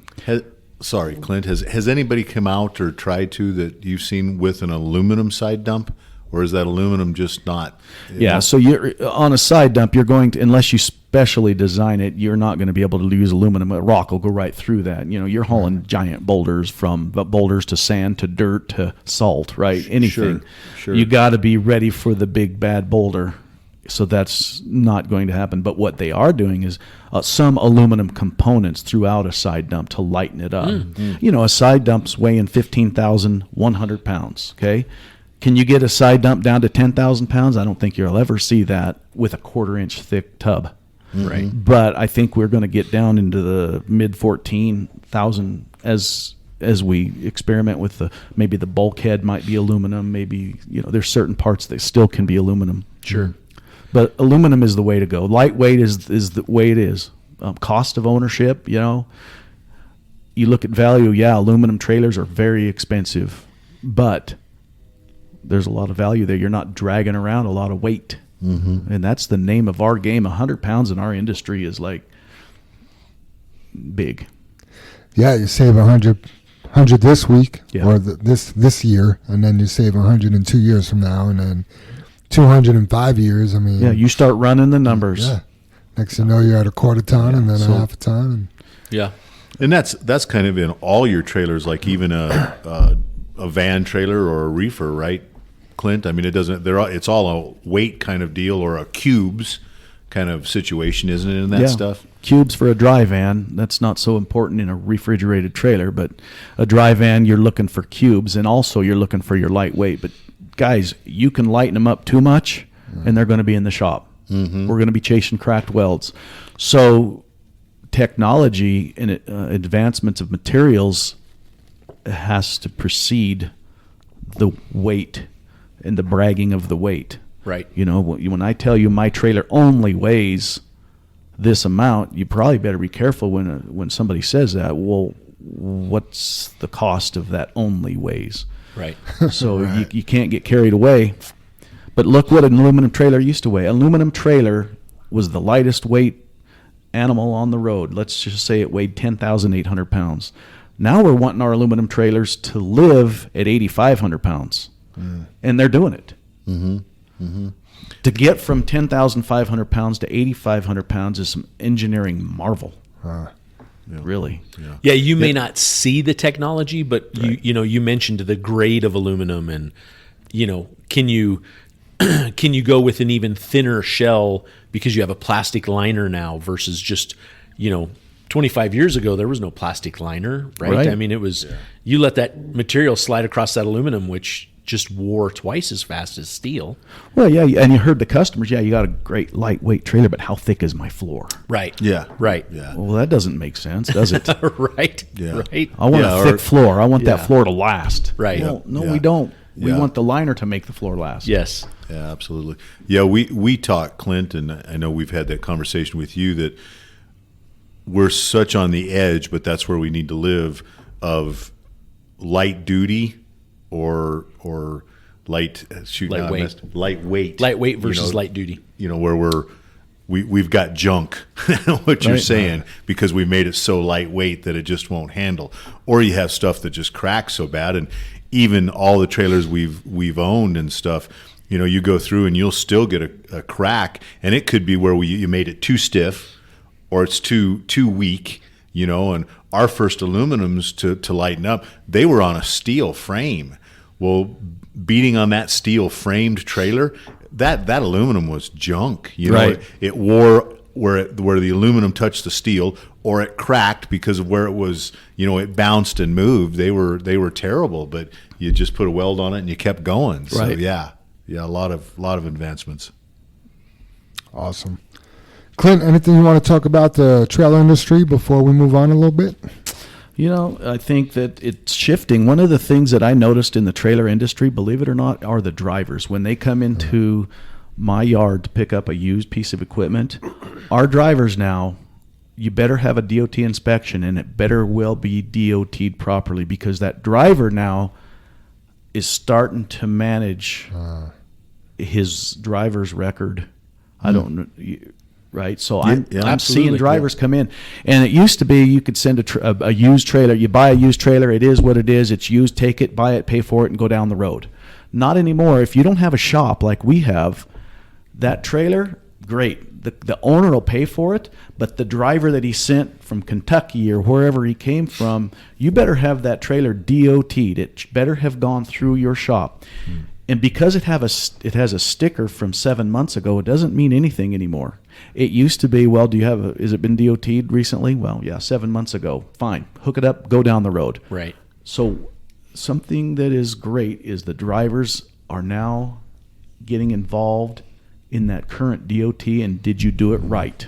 So they're almost like their own business owner, looking out for themselves, Right. looking out for the safety of others. Right? Yeah, and that's great. That's a thing. It's and their, I like it. It's their job, right? That's what we all need. It's a community. It is, and it's really hard on us because you have more trailers that now need to get in the shop when we now have less mechanics.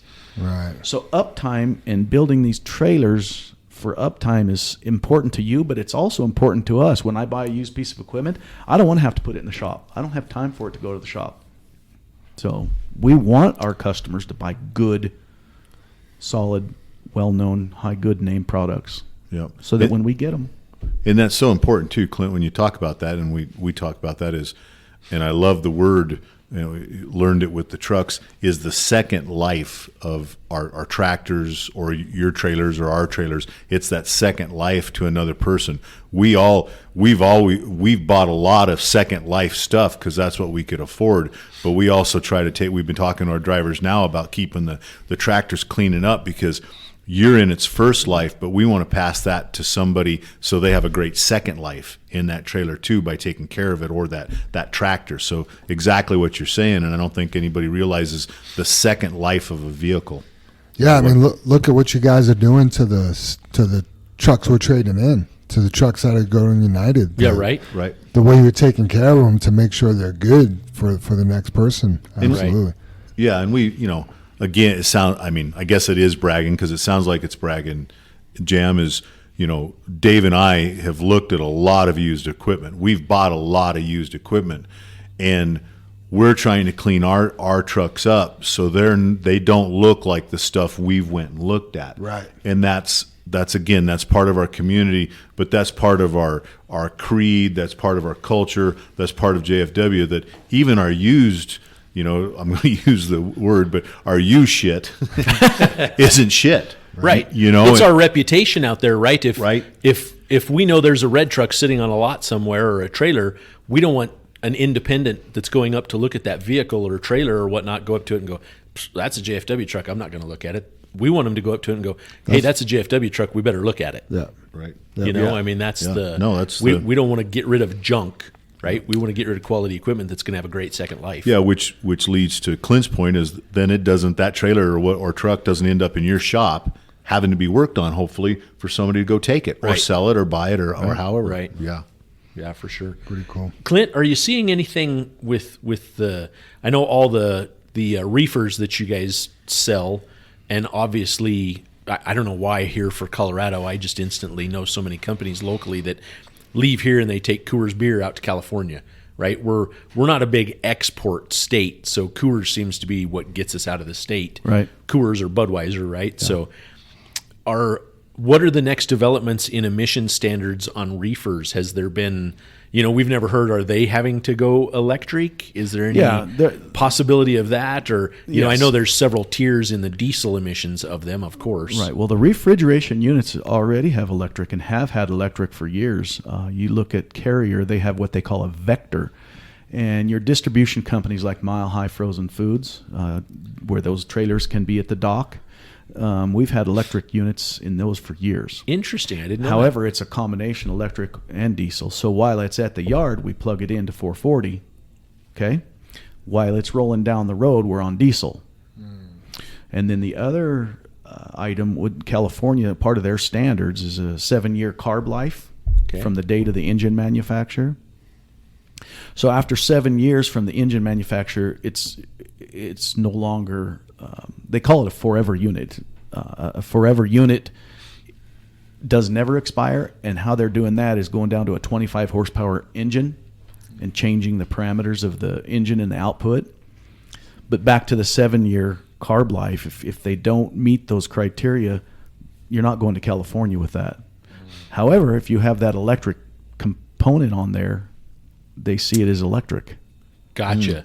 So that gives you the ability to travel in the state under diesel power for the reefer unit. Right. Then when it gets to its location, if you have to wait to unload or Yeah, it you needs plug it to in. a trailer swap, it just gets plugged in. Yeah, you look at your APU units on your trucks.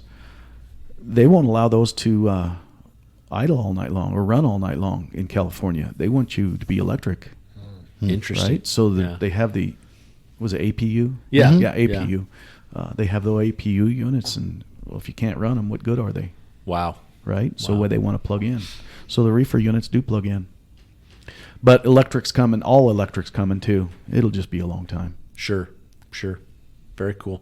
I don't have the question on here, but through IPOC, all our listeners know about IPOC, but I've had the pleasure of working with Travis Martin. His family owns Utility, right? His father, I don't want to say started it, but Yeah. right, So our local their dealership, family, yes. yeah, his dad Jeff Martin owns Utility of Denver and Utility of Albuquerque, and now Travis has taken over the business. Okay. Yeah. So they've been in the business for a long time, and it's interesting. The utility dealerships across the United States are so family oriented. There's so many fathers who started. Now the son is going into it. It's a family. Interesting. And you guys touched on that about your own company. Yeah. So that's the way the dealerships are. They've been going for a long time with family passed down. Huh. That's awesome. That is very cool. Yeah. Yeah, Travis seems like a great guy. I know he's been very engaged in IPOC and all of that stuff. Yeah, so he is. He does. That's good. Very good. Awesome. Clint, how long have you been in real estate, and how involved are you right now? So the real estate, how I got into it, probably in 2005, we sold our farm to a developer. And I thought, well, now that we sold the farm, we won't farm no more. And I'll do farming in a different way. I want to be a real estate agent, and I'll farm our farm through the real estate business. So I went to real estate school and got my license and learned that whatever I learned on the license does not apply in the real world. But anyway, that's how I started. And so I just took it from there and have been doing real estate since 2005. And now in the last 2 years, I'm scaling it back down and focusing only on the trailer sales. Gotcha. And it looked like your wife is involved in real estate my wife. too, so you I guys was just partner gonna up on say, that. The boss, the wife, she runs the real estate part, and she's still active in it. Pretty cool. what's going on in the market right now? I know interest rates are really high, and what are you seeing? Yeah, it really what's going on in the interest rate. The frenzy is over where you had 10 offers on the same house the same day. I call that the frenzy. And you see the parade of 10 cars. If your neighbor's home was for sale, you would see one car pull up after another, and 2 days later the sign's down and you got a new neighbor. Right. 45 days later. Sure. So the frenzy's over. Now we all say it's a slower market, but really it's just it's still a fast market, but it's normalizing. It's getting back to normal. But what's driving that is the interest rates. That's slowing the buyers down. It knocks a lot of people out of the game, and you'll take 50% of your people out of the game right there with the interest rates. So the interest rates are climbing, and it's a cycle that we're going through. Yeah, I would almost think somebody buying a home right now, they'd have to have the intention of refinancing as soon as possible, as soon as it's a good time to. They can't go in it willing to just be like, okay, I'm going to eat the 7% and right. Well, the refinancing happened when they were buying homes at 5 and 6%, and they refinance clear down. In some cases, 2.5% is what you're seeing. That Right. refinance. Now it's just what's happening is the homeowner or the seller is offering concessions to buy down that interest rate. So if it's a 7% interest rate, they'll buy that interest rate down. So now the new buyer can get into it. Wow, that's pretty cool. So that's how I that didn't know works. Wait a minute. So go into detail a little bit about that, Clint. Are you telling me that the seller is buying down the interest rate? The seller's offering concessions. So you're a buyer, I'm a seller. All right. You want to come to my property, you want to buy it. I'm $550,000, but the interest rate's 7%. My house payment's going to be $2,800 a month. Okay, I'll come down on my price $20,000. We'll use that as a concession to buy down your interest rate from the bank. Gotcha. So now instead of it showing maybe it's 7%, you bought it down to pick a number that you can afford, Right, wherever your house right, payment, right. where you Right. can take it. Yeah, so you can buy it down. Back in the old days, when interest rate was 10%, do you guys remember that? Oh, yeah. I bought a condominium at 10.5%, and I couldn't afford it, right? But because they had the creative financing, they called it a 3-2-1 buy down. And the arms and all that Yes. stuff. Yeah. Exactly. For 3 years, you have Yeah. X amount of interest, Yeah. 2 years, X amount, 1 year, X amount, Yeah. and then boom. And they sold that on me, and man. Anyway, that's creative, right? It's a Right. way to make it work. So the concessions is a way to make it work. Sure. It's not the 3-2-1 buy down and the old names that Yeah. we know, Right. but it's a way to buy that interest rate down and get them in the house. I like it. Yeah. What I'm sure every lender and every credit rating is based on your credit or whatnot. But Ratios. What is it? What is an average when a point? Like if today's rate is 7%, do you see an average that it costs to get to 6%? Yeah. Right? so- Is that like $10,000? Yeah, Is that well? It really boils down to your monthly payment. So let's just say we're at 5%, and we jump, or no, let's say 4%. We jump to 7%. You're talking about a $700 a month increase in your principal only. Right. Not to Exactly. mention that the interest is stacked up on top of that. So just the 5 to 7 or 4.5 to 7, that's a $700 difference per month. right? Yep. So you could divide that into how you want, but take that number. And like I think what Dave's trying to ask is, off the top of your head, Clint, how much money does it take to, can you buy clear down to 4%? Yeah, I mean, but or it's- is it just, or you could get down to like 6.5 or 6, and it costs you $100,000? I don't know the answer to that. That would be Okay. a lender question. Gotcha. Right, Gotcha. which I'm sure is based on your credit rating Right. and all Right. that. Yeah. I just remember the few. I mean, I've only bought probably 5 pieces of real estate my entire life, but I just know the few times we've went through it. You sit down with those people and you get educated, and they're like, "Well, you can buy a point down," and I'm like, "What does that mean?" Right. I don't even. What is a point? And it's Right. that's just a Percentage percent, point. right? Right. But if you don't know, they're talking one language and Yeah. you don't understand it, right? And I just remember I think at one point, I think it was maybe a refinance we did actually or something. And anyway, they're like, you could buy a point down for $6,500. Right. And I looked at my wife like, why would we do that? And then we sat down and we did the math, and we figured out if we stayed in that house longer than 4 years, what we would save in interest rate versus writing a check for that $6,500. Right. We were way ahead. Yeah. Right? I Yep. mean, way ahead, but you had to justify it and do the math and educate yourself. And, I just really hope young home buyers or real estate people, not real estate people, but people buying real estate understand that. Yeah. They educate themselves, and, hopefully they're working with a good team on both sides and can help them through that process. You look at back in the day when you were talking years ago, you didn't know what a point was, right? Right. The difference between then and now, every single thing that we do, we jump on Google. Right. The information is right there, and Right. they're educating themselves. But the real estate agent has a very, very high interest in helping them get to that, or they're going to be showing homes for the next 50 years. They want to Right. be able to get their buyer into a home or sell a home for their seller. Right. And so Yeah. that real estate, it's not going to let you forget this stuff. They're going to make sure you know. Right.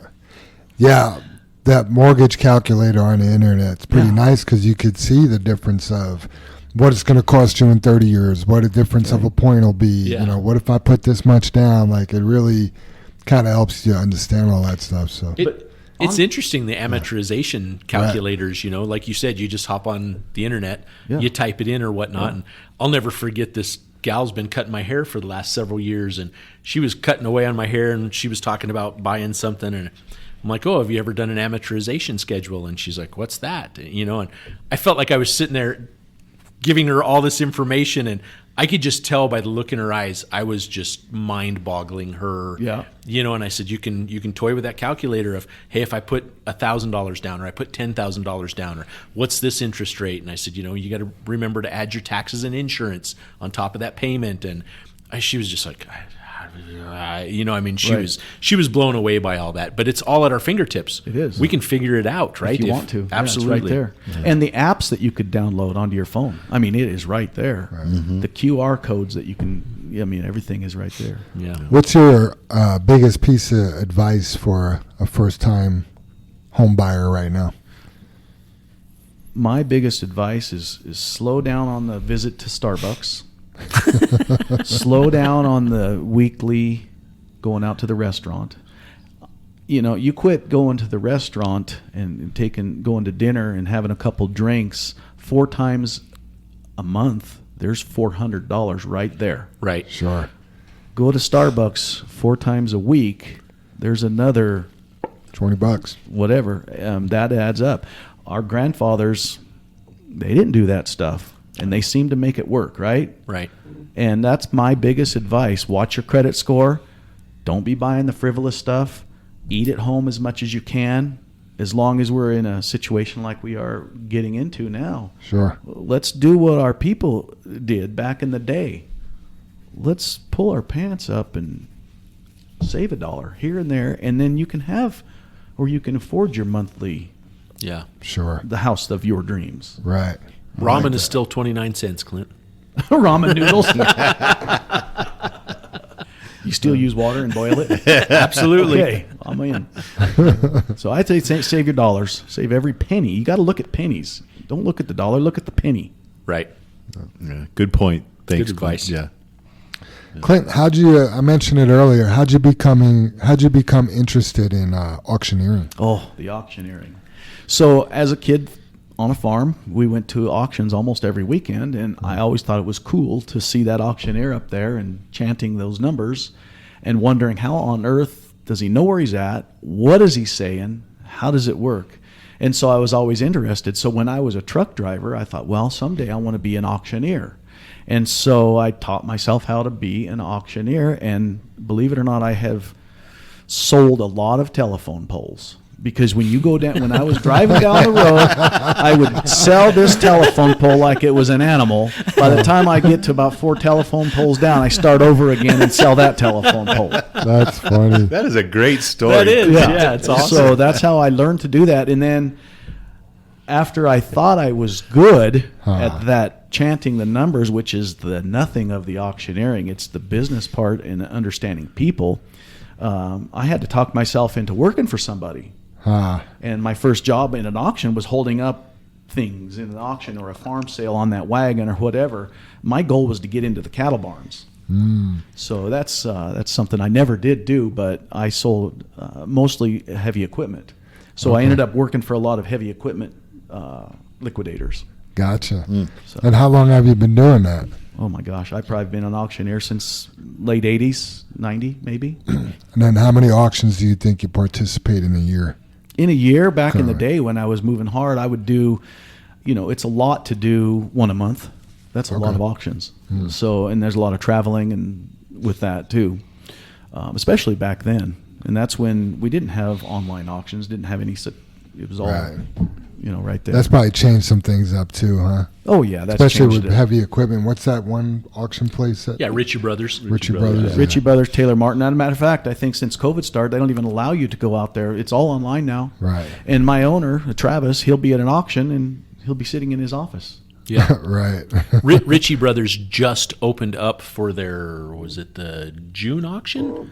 They Really? finally Just just let people opened go the back? facility up. Oh, okay, for the people Yeah, to come they back. so since COVID, all this time they Right, literally okay, yeah. it could be the October auction. Mm-hmm. It was either the June or this one that's going to happen in October. Wow.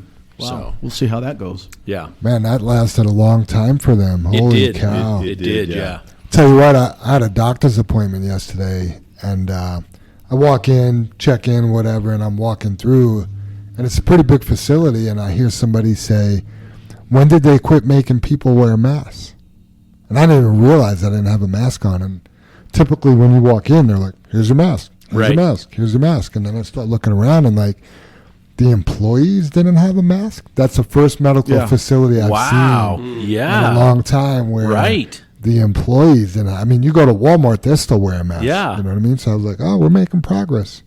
So did you run out your car and get a mask, Jim? No, you didn't have to have one. Nice. Yeah. I haven't been to a doctor's appointment yet where nobody had a mask on. Yeah. You know what I mean? Yeah, so Sam sees this one doctor like quarterly with his sports stuff, and we get the notification to go in and see him, and they call and go, hey, you have an appointment in 2 days, just a reminder. And they're like, oh, by the way, you need to be sure and bring your mask. Otherwise, if you get here, you're required to have one. We will provide you one, but it's $1 a mask.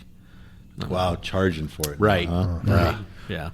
Well, we're getting to the point where you're saying only bank robbers will have the mask, right? Right. Let's get back to the way Yeah, it was. let's get back to that. Yeah, the bad guy Yeah. or bad person or whatever. Yeah. Yeah. Yeah, I see some people still wearing masks at the gym, and obviously I don't care that you have a mask on, but some people just got so used to it, I think they feel more comfortable with it. And Yeah. When I see a jam, I just hope they're not living in fear. right. I hope that's not part of their life. Yep. Maybe it's just habit now. Could be. It could Yeah. be. Yeah. Or you got an ugly grill. I do think it's strange when, you two are walking outdoors.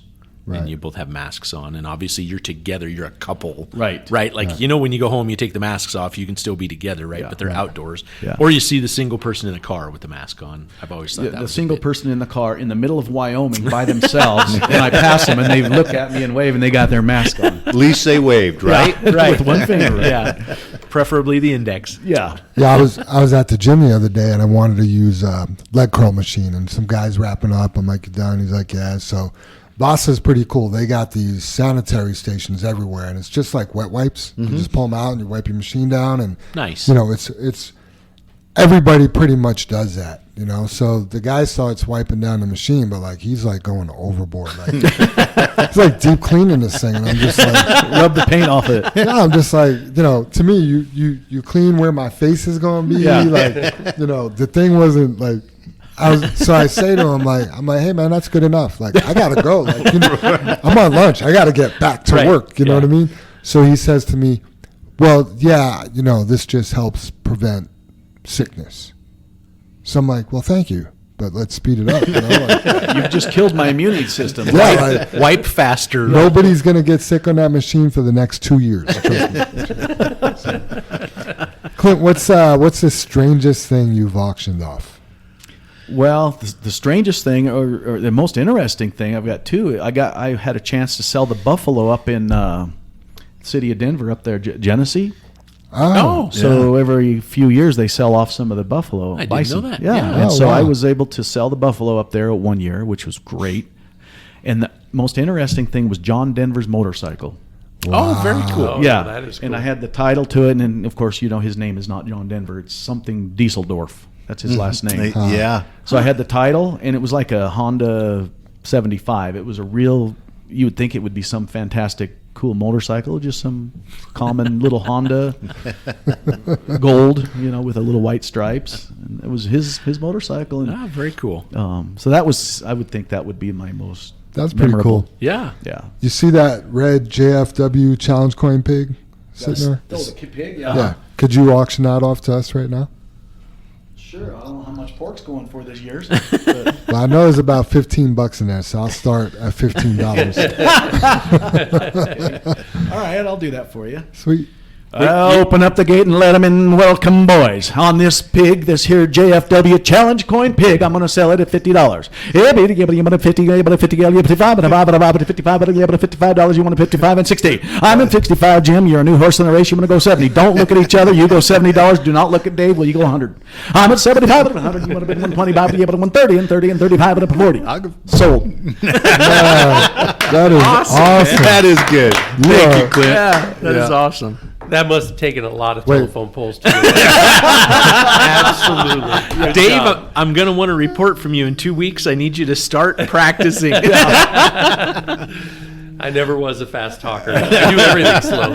I'm waiting to see the 140 go in the pig. I was thinking that. I'm like, we got to put that money in there. Well, that's what I thought you were going to say. You see that pig down there, and I thought, well, I don't have any cash. Is that pig credit? Who was the winner?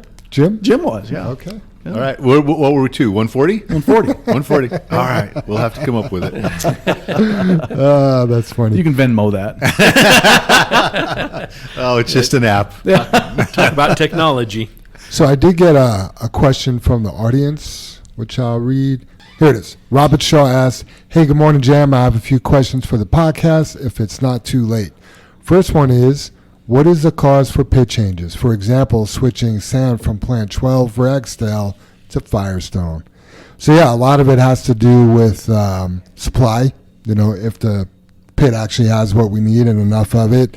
Sometimes I think salespeople get involved. I don't know, Dave or Super Dave, do you want to elaborate on that a little bit? I don't know, since that's kind of not our end of it, Jam, if we can, actually explain it all in detail. I know they're just like you started on. There's a lot to it, right?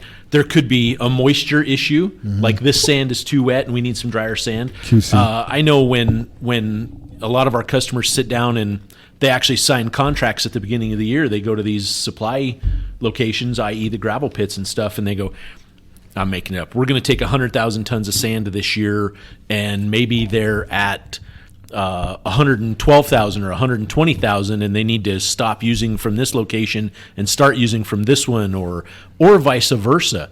Maybe they've used their allotment, and the gravel supply place is like, hey, you've met your contract. Now that the contract's fulfilled, we're going to increase the price, and they're going, well, maybe we'll switch to here. So Right.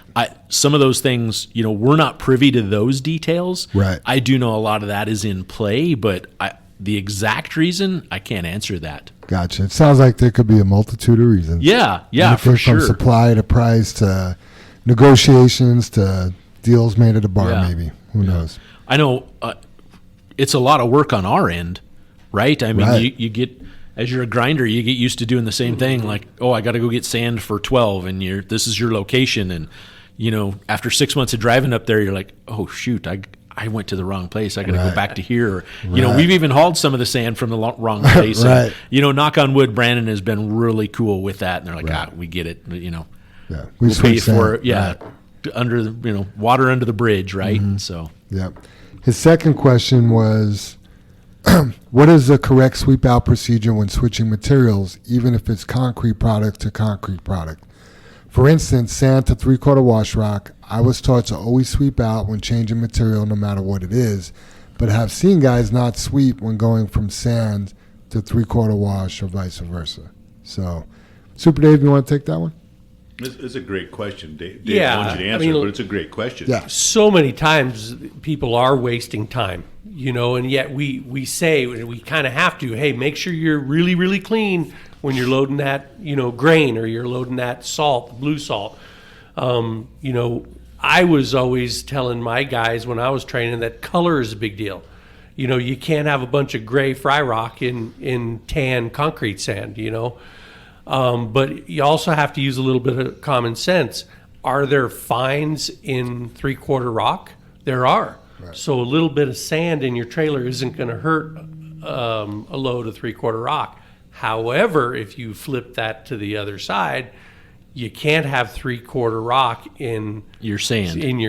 Because that is going to really throw up red flags when you dump it out. And I can't tell how many times I've gone to a golf course or a baseball field when you're unloading Rasm Red at Coors Field, and the maintenance dude, the groundskeeper at Coors Field, is looking before you're even finished dumping out. He's picking up piles of it in his hands. I.e. Mark Rasm, who the Yes, material was right, named after. Right, and you're like, oh my God, I hope a little bitty piece of pea gravel doesn't fall out from under my liner, Right. So it does depend on what you're hauling and where you're going as well. Yeah. Yep. I do want to emphasize, because you brought up the point there, Dave, like you can have some sand in your rock, right? And the big thing is it A little doesn't bit, not like a ton. Yeah, exactly. Yeah, there you Yeah, go. if Yeah. there's like a shovelful on each side of Right. the doghouse up in the nose, that's not going to hurt anything, right?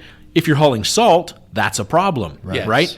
Now, just to clarify, if you have a little bit of rock in your sand, what if you have some rock that has built up on the sand you've left in the nose? So now you have a little bit of sand and a little bit of rock, right? You go get another load of sand, you dump, and some rock comes out, and you're like, well, that's no big deal. We're making concrete here. It's a concrete plant. Wrong. It is a problem because that may not be going in a mix that uses any rock. And what I mean by that is, have you ever seen a swimming pool, a concrete swimming pool? Shotcrete. Yeah, shotcrete. So many of those are going through a fine pump. If a piece of 3/4 rock goes through that pump, those pumps blow up. They explode because they weren't designed for that. Yep. So critical things. But what a great question, and it is just so common sense based. Yep. It's It really it's pretty is. easy to figure out, but you have to understand the use. You have to understand the rest of the picture to understand why you can't do this or why the situation is, right? Yeah. So Yeah. what is the safest way? Sweep out every time. Yeah. Right. That's your safest way. Right. Does Rasm Red have anything to do with rock? No, they don't have anything to do with each other. Yeah. Does salt have anything to do with concrete? No, they don't have anything to do with each other. So sweep out. Does rock and sand have something to do with concrete? Okay, you have to understand the process just like you said, Dave. So there might be the deal. But the safest way is to sweep it out. Obviously, When in doubt, sweep out. Right. And so obviously the people that are, might not be sweeping out every load have educated themselves and understand what the situation is, and hopefully they're doing it correctly. And you don't have to sweep out, from rock to sand if your trailer's clean. If you raised it all the way to the top. If you banged your gate. If you looked in the trailer before you left and go, oh, I don't have anything stuck around the doghouse, I'm good to go. I don't need to sweep it out. Yeah. Educate yourself and do your job. And another thing to remember too is call into the office before you sweep out, because what if they send you for another load of rock? Yeah. And then, Yeah. right, Yeah. Yeah. and you're like, oh, well, cruise. I'll just cruise. Yeah. Or another load of sand, but it just happens to be out of a different pit. Right. Yeah. Yeah. Absolutely. Yeah, sweeping 3/4 washout rock to go pick up more 3/4 is not the smartest idea. But yeah, I mean, one of the general rules going from concrete products is you can go smaller to bigger. Safest thing is to sweep out, but you Yeah. could go from sand to rock or pea gravel to rock if it's a little bit. Obviously, what you don't want is you dump your rock and a ton of sand falls out on the top of that rock and it looks like you're not doing your job. Anytime you're hauling salt, before or after, you want to sweep out really well. You don't want to get any rock in that salt because when the city or whoever goes to spread it, you could break windshields, stuff like that. And then you don't want salt in the concrete product because it will weaken the brakes on the concrete. So, Salt and concrete. Grain, you don't really want a lot of grain coming out into Nope. a sand load or a rock load or anything like that. And you don't want the cows eating rocks either, although some may argue that point. Do you have to wash the grain out? No, but you have to sweep it out so there's not chunks. Exactly. I learned that from you, Dave. There was a time where we were talking about liners in that edge, The Z strip. strips. You told me about contamination. You said, I'm getting contamination. And I'm thinking, what are you hauling? Right? And then you explained to me how those can get behind there. And then you let it down to how much it costs to replace a lawnmower blade on the golf course. Yeah. And I'll never forget that conversation. And I watch those Z strips now, and I make sure my shop knows about that. Sure. So that I can't get materials up, so I don't have to Yeah. cause a problem for you guys. Yeah, there's Absolutely. always more to what we do down the line, and the reason we know how much mower blades are is we've had to buy them. Yeah, I remember you Right? telling me We've- that. We've delivered a load of sand, and the average person doesn't realize how much sand goes on a golf course. The average person, when they say, "Oh, you're delivering sand to a golf course," I didn't know they use that much in the bunkers. We rarely deliver bunker sand. I mean, we do, but we rarely use it. Most of that sand is spread on your greens and on your fairways, and they aerate it into those areas twice a year, right? Yeah, top dressing day, right? Exactly, yeah. And you can't have rock on a golf course. Right. There can't be one rock in that load. And like Dave's talking about, what's kind of scary, that trailer can be as clean as you want it on top. But you know this, Clint, when the gate is open, sometimes there's a gap in the corners if it's a square trailer. Yep. And let's face it, when you're moving material like that in that massive bulk volume, there's a chance a rock could slide up under the liner in those open areas. So what we teach when you dump on a golf course and you're dumping in one of the bins, right, and this is high dollar material, don't let that tailgate swing and hit the back of the trailer, because you just dumped a load of sand, you'd swept out, you've done everything right, but now you pulled off of that pile, the tailgate swing up, bam, hit the back of the trailer, and you hear that clink, clink, clink, clink, clink, clink, clink. You just dislodged. Exactly. You just had a few rocks fall out, and I'm one of those guys, as my trailer's getting out, I'm running back there with my brush, I'm sweeping off the back. I'll turn around and look in that pile and go, oh, there's a piece of pea gravel that must have come out from either under my Z strip or actually under the corners of the liner or whatnot. I mean, there's just places that it could happen. I'll just take my foot and kick it off to the side because it's not in the load, Right. I mean, you didn't deliver a contaminated load. Right. You had a piece fall out, right? Usually it'll land right on the top or the bottom of your pile, right at the tailgate. Yeah. So when the guy shows up and looks at it, he just looks at it and goes, well, that pile's contaminated. No, there was a piece of 3/8 pea gravel that came out from under my liner, or Right. whatever the case may be. So when Dave's out there unloading the load, he's polishing that trailer like the guy at your gym. Right, exactly. That's funny. Great questions, Robert. Appreciate that. So, hey, we're about to do something really fun. We have the leader of fun here, Amber. We are going to raffle off, or actually, the way you entered the raffle is just by working here. And we have an app. Amber has an app where it mixes everybody up, and she's going to read off 2 winners of $100 today. The purpose of this is to drive listenership. Right, we want more people listening to the podcast. So, Amber, take it away. Okay, guys, so it looks like we're going to go with number 1 here. Don't read their name. I won't read the name, so Yeah. I'm just going to read you the last 4 of your license numbers. So, if Amber reads the last 4 numbers of your driver's license, you have until Friday. Okay, good. Friday. Okay. You have until Friday to come collect your $100. Okay, because you've listened to the podcast. That's what we're trying to do here. Yep. Is get more people to listen to the podcast. Yes. So in the next 4 weeks, Do we want to make it by the next podcast? Is that fair? Or by Monday? Maybe they would listen over the weekend. Or Yeah, I think before the next podcast. okay, so before the next Yeah, That way they podcast. have plenty of time to listen, right? So next Tuesday afternoon, right? If you've called in, you could win if your end of your driver's license number is called, Yep. you get $100. $100. But you got to listen to the podcast. Yep. Exactly. That's exciting. and it could be anyone. Yep. Could be Anyone here. First one is 0503. 0274. All right. Thanks for playing. All right, so number 1. So the last 4 of the first place listener is going to be 0681. Again, 0681.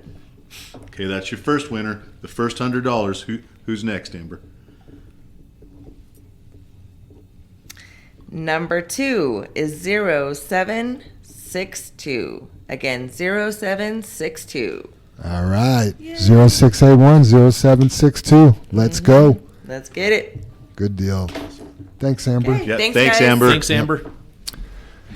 Hey guys, and I just got to say that, we're really after getting more people to listen to the podcast. Make sure we have the drivers listening, or the not drivers, but everyone listening, and new drivers listening. New employees. New employees, because Yeah. we've listened. Yeah, it should be new employees. The two new guys in the wash bay. We want them to listen to the podcast. Yeah, so- And so we're trying to get, do something fun, help people out, who can't use $100, and all you got to do is, in the next 4 weeks here, we'll change it up a couple different times on when we're going to announce the winning numbers. Yep. And only you will know the end of your driver's license, and Right. hopefully you'll get a hold of Jam or any one of us and go, hey, I'm the person. So Yep, I would love that.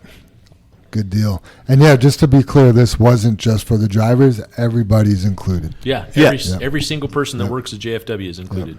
yeah, I'm sorry, I keep thinking about things at this. So, we talked about a lot of different stuff. We have Clint on today as our guest, and hear his background and his passion for his industry and what he's done. And he started out as a driver here in things. And again, with this podcast, we've talked about political things. We talked about Xcel Energy. We talked about this stuff and that things, but the goal is, like we mentioned earlier, is to reach you guys and make sure that you're listening, because hopefully there's something on here. And we talked about hitting the post out at Quail Ridge. Quail Ridge, the dairy out there, and we've hit it twice. And it might sound a little weird here, you guys, but here's $200 we're giving right, $200, and that's $200. That's important to me, or $100 is important to me. But hitting that post out at Quail Ridge, that was over $5,000. Absolutely. So In damage to the vehicle. yeah, in damage to the vehicle. Not only both the drivers that hit it, they feel like crap. They care. It was a mistake. But if the next guy goes out there and go, well, that's the damn post that they were talking about on the podcast, I'm not hitting it. That's the goal. Absolutely. And that's the reason we're trying to drive listening ship. Maybe just talking about great question about cleaning the trailers out. How do we clean out? Well, maybe that'll save one person. They can get an extra load because, I thought I had to clean out every load, but I'm just switching between rock and sand, and it's okay. Or I looked in my trailer, it's not stuck up here. Or, we save a break in concrete because the guy looks and goes, Jesus, this is what they were talking about. I got salt stuck all over in the trailer. I have to clean out. Right. And how much money that will save. So, no matter what we talk about, we try to make this as entertaining as possible, but we're just truly trying to educate and make our brand bigger as far as a culture of being better. Sharing information. Yeah, sharing information. Right. So the only way we can do that is to talk about it, but people need to listen or understand or participate in part of that. One of the things Clint was talking about was getting the trailers to talk to the trucks. That's the same thing we're talking about right here. Absolutely. Right? We need to be able to communicate. That trailer needs to be able to talk to that truck. We need to be able to talk to that driver. That driver or employee needs to be able to see what's going on in the big picture. Right? We talked about how impossible of a feat that sounds like it would be to get Volvo, Peterbilt, Kenworth, Freightliner, International to all be on the same page. Well, that's what we're doing right now. We all need to be on the same page. Yeah, we're asking Bob and Joe and Jill and Julie and whoever to communicate. Absolutely. And we all know how hard that is to get all the people to communicate. It's just like calling in after 20 minutes, or before the 20 minutes. That's communication. That's either going to make you better, us better, or both of us better by doing that. And that we have to have that done. Yep. It's almost like you pay it forward. You're paying it forward with information. Right. Pay it forward. Absolutely. Absolutely. And that, Clint, you mentioned that paying forward, but you also have to look at the people that have done this before us, where you're talking about saving pennies and doing all that stuff. I know my grandpa, even my dad, he knows what Starbucks is, but they didn't go get Starbucks. Dave mentioned he went and dug basements. He got up in the morning, maybe made his 2-cent cup of coffee, and then worked his ass off all day digging basements. That's what he did. Same with your dad on the farm. That's what you did. And sometimes that's what needs to be done to get ahead. Yeah. So Yep. Good stuff. When do you guys want to talk about the new haul we have coming up? Yeah. Yeah, I kind of touched upon it earlier in the podcast. We were able to put a deal together with CEMEX and get them to continue produce powder. We're going to haul some shale into their facility from Arcosa, and long-time relationships with both places, longer with Arcosa. They've been many different names, but seems like the same group of people that have worked there throughout that process. And yeah, we're pretty excited about it. We're actually going to have our own loader up at Arcosa and load our own trucks. So we did the project last year, and I think we only hauled 3,000 or 5,000 tons or something like that. Yep. And, they needed to test the product, and apparently it worked out, because now instead of wanting 3,000, they want 120,000 tons a year. Wow. And it sounds like they have about 180,000 or 200,000 tons of shale stockpiled up there, and they produce about 300 tons of it a day. Wow. So kind of a good gig for us. We're pretty excited about it. One of the biggest things we're concerned about is we won't be scaling at Arcosa. So we're going to load ourselves, and we're going to leave there without a scale ticket. So number one in the game here is all the trucks that have the scales in them, which I think I can sit here and almost say literally every truck now, with the exception of, 3? Because I think we even switched the Freightliners we're keeping. The old Pete's don't. Right, the single 00 drives. Or like Marty's truck doesn't, 0029. Which will be going away. Yeah. So I mean, here within 28, 29, 60 whatever. days, we'll virtually have every 35. truck here switched over to the digital scales that are on the trucks and trailers. And I believe the Freightliners don't either, Dave. well, I updated the Freightliners we're keeping to digital scales. They have them all now, but the 5 we're getting rid of do not. So, yeah, let's say for sake of argument here in 60 days, we're going to have 10 or less trucks that don't, but we'll have 90 that do, right? So with that said, you have to know how to run those gauges. Yep. That's the goal of this conversation right here. Is Chris Beam should be the first guy we send out there. absolutely. Now, something that's going to come into play, because I've had a discussion with Chris about this to educate myself. Oh, wow. Right? So Chris says those scales aren't accurate unless you're on perfectly level ground. Mm-hmm. Going to be pretty tough to be on perfectly level ground where we're working up there. I mean, it's going to be close, and I know there's still a guide, right? The good news is we're on secondary roads. Nice. We do have our overweight permits, but we are not after using this as an overweight haul. Right. We want to stick around the 85,000 pounds. Now, here's our reasoning why. CEMEX is, how can I put this bluntly? Very Safety freaks. Freaky safe. Yeah. They're freaky safe. I mean, don't know if we have an incident, I mean, if someone gets a hangnail and they need to pull out clippers and cut it off of their finger, I think we may need to report it up there on this job. I'm not sure. I mean, it is unbelievable safety control. And I guess, number one, I kind of think, that's just kind of overboard. But you know what? It is safety. It is number one. It's what we have to be so super hyper focused on. And it's critical. And this haul, it's a damn dangerous haul. And what I mean by that is we're going through the heart of Boulder with 120,000 tons a year, right through the heart of Boulder, right down a bicycle path, right into Lions. Right down Highway 36, which Yep. the bicyclists, Yep. And I don't mean to interrupt you, but I'm just thinking of what Clint said earlier when you guys were joking about the trailers and the price.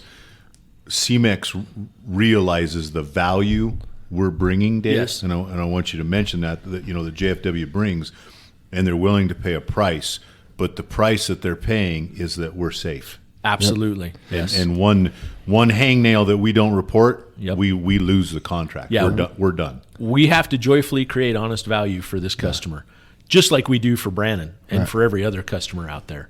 And they've just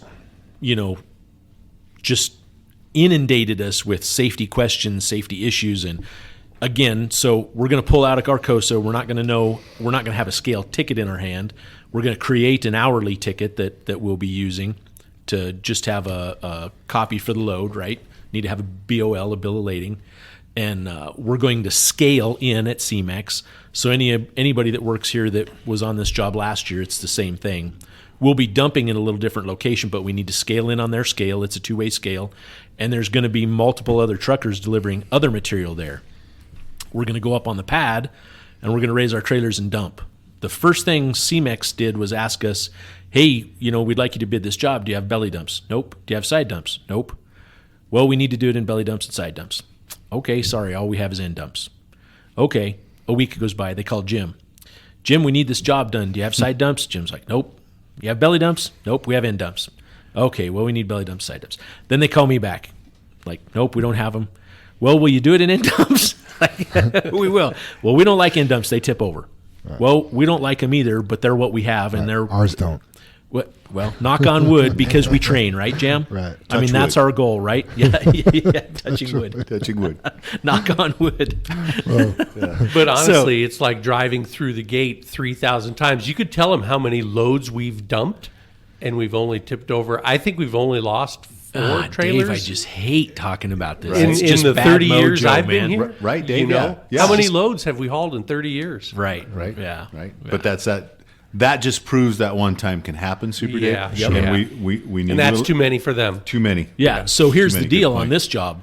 We lay a trailer over up there, contract's done. It will be shut down. We won't haul. I mean, they will switch it. They are unbelievably concerned about it. I mean, beyond any job we've ever been on, right? We all know, sitting here at this table, Dave, you just mentioned it. You've been here 30 years. You think you've seen 8 trailers lay over of ours. I don't think it's been don't that think that- many. no. No, right? 4. No, I think he said 4, Dave. Oh, gotcha. I said gotcha. 4, Well, yeah.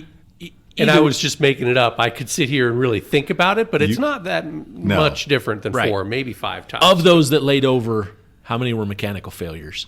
0. How many were human error? All of them. Every single one. Not paying attention. Right? So here's our gig, man. This is going to be a job. It is going to require hyper-focused vigilance from the minute we pull into Arcosa. But we're going to be on our own. I mean, Arcosa, they're giving us free reign, right? We're going to have a couple loader operators that have been MSHA trained. We're going to load ourselves. You're going to need to know. And of course, once we get going, it's like any other material. Our loader operators that are going to be up there are going to know, okay, and I'm making it up, like 3 buckets and a pinch, that should put them at 30 tons or 28 tons or whatever. We're not going to know that exact weight till we scale in at Arcosa. Till we scale in at CMEX. Then we go dump the shale. We're just in an open area dumping the shale, right? If we back up and we're unlevel, or we have a low tire, or we have whatever, and we are not looking out that back window to dump and tip over, we're done. You've lost the contract for JFW. You've lost the contract for the house. You've lost the contract for every person that was on that haul. So, And this is going to be an 85,000 pound haul, correct? We're not using overweights, secondary roads, but we're Yeah. just going to load it up to 85. here's our goal, Dave, right? We're going to shoot for 85,000. If we're 87, we have a permit to do it legally, right? Sure. We're not going to go to our maximum of 92,000 pounds. We can't. It just doubles the treachery of The safety. yeah, Absolutely. we just can't do it. Anybody So, that's dumped a 32 tonner versus a 27 tonner knows the difference. absolutely. Big Absolutely. difference. But the beauty of it, since we're loading ourselves and we don't have a scale on site, we will allow the 87,000 pound load. But the goal is not to shoot for 92,000 that we've limited our overweight permits to.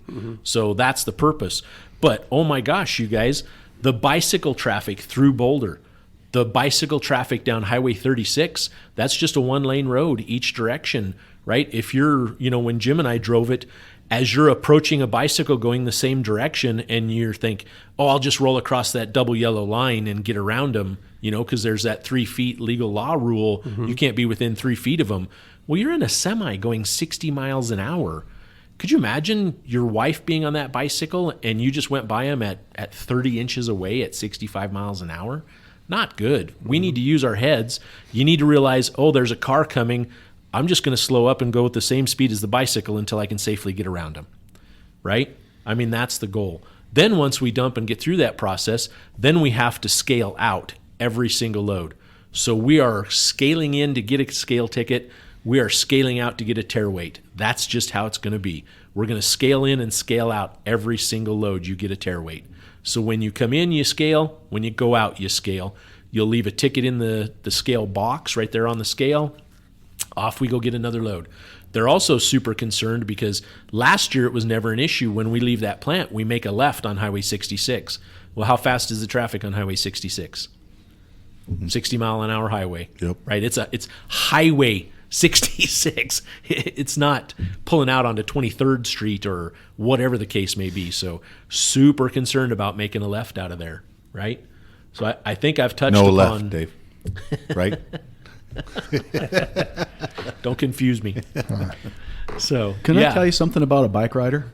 Yeah. This is please. interesting. So if I'm watching a bike rider now, and what I'm going to tell you has everything to do with somebody who lost their life. So if you're watching a bicycle rider near a curb, and that bicycle rider is a little bit more towards the traffic than he is the curb, or she is the curbing. Let's say that bicycle rider is 4 inches from the curb. That bicycle rider has given away all their margin for error, and if they just graze that curb, all of a sudden they overcorrect and jump into the traffic. Yes. I have a friend who did exactly that. She was scared of the truck traffic in a different state. It was in Florida. She rode very close and tight to the curb. She hit the curb because she heard the truck coming, bounced into the curb. The rest is history. God dang, what a shame. And the truck driver was doing his job out a little bit farther, but you got to realize when that bicycle fell over or overcorrected, there's about a 5 feet launch of that Right. bicycle Right. into that. So, Right. yeah, Life she was lost never her the life. same for a lot of No. families there, right, Clint? No. Yeah, terrible. And the truck driver didn't do anything wrong. Right. Yeah. Still got to live with it, though. That's the tough part. Right. Yep. You guys want to jump into the safety topics? Can one of you guys run this down real quick? Or not real quick? Speed through the safety topics. I'm surprised we've gone so long. It's been a long podcast. So I know it. yeah, we just wanted to talk about with snow coming, winter driving techniques, tips, anything like that. We just have so many things to be prepared for. We've mentioned it already in the upcoming weeks here. Be sure you've got the new winter blades on your truck for your windshield wipers. We have down in here propping your tailgate open so the tailgates don't freeze to the rubber seal in the winter here when they're wet, and then when we go dump the first load, the seal tears out, and we're driving around with no seal, breaking windshields, right? Mm-hmm. Also, when you're doing that, be sure you don't pinch your fingers in there. We use usually one of our hammers is what a lot of the guys use, or gals, to prop the gate open. Mm-hmm. I really urge you, we've got almost every trailer now switched over to the you have to get out with the manual valve to open and close the gate. I strongly urge you, just as you walk past it, open the tailgate, walk back there, stick your hammer in it, walk up, close the gate, walk back and pull the hammer out. Two things are going to happen there. You will never lose your hammer because you drove off with the hammer in the gate, right? Which is a problem. Yeah, which is, Clint talked about a projectile. What if that hammer happens to be wedged in there just right and it holds until we go out here and get on I-70 or 270? All of a sudden that hammer falls out when we get 50 miles an hour and it bounces up and goes through somebody's windshield, right? There's a lot to losing a hammer there. It's dangerous, but, just as important as it is, you have to be careful. Be sure you don't pinch your fingers. Be sure your hands are clear. Realize where all the mechanisms touch when you're doing that. So be careful with that. As far as driving techniques, we try and get off of the road when it's foul weather like that. There is some work that does need to go, and we will go, but the majority of the plants now, and just for safety as a whole in the construction industry, Brandon pretty well shuts down on the concrete and, of course, the asphalt side when it is foul conditions. We've talked about chaining. JR and Kendrick will probably put on another chaining class, and Pat here.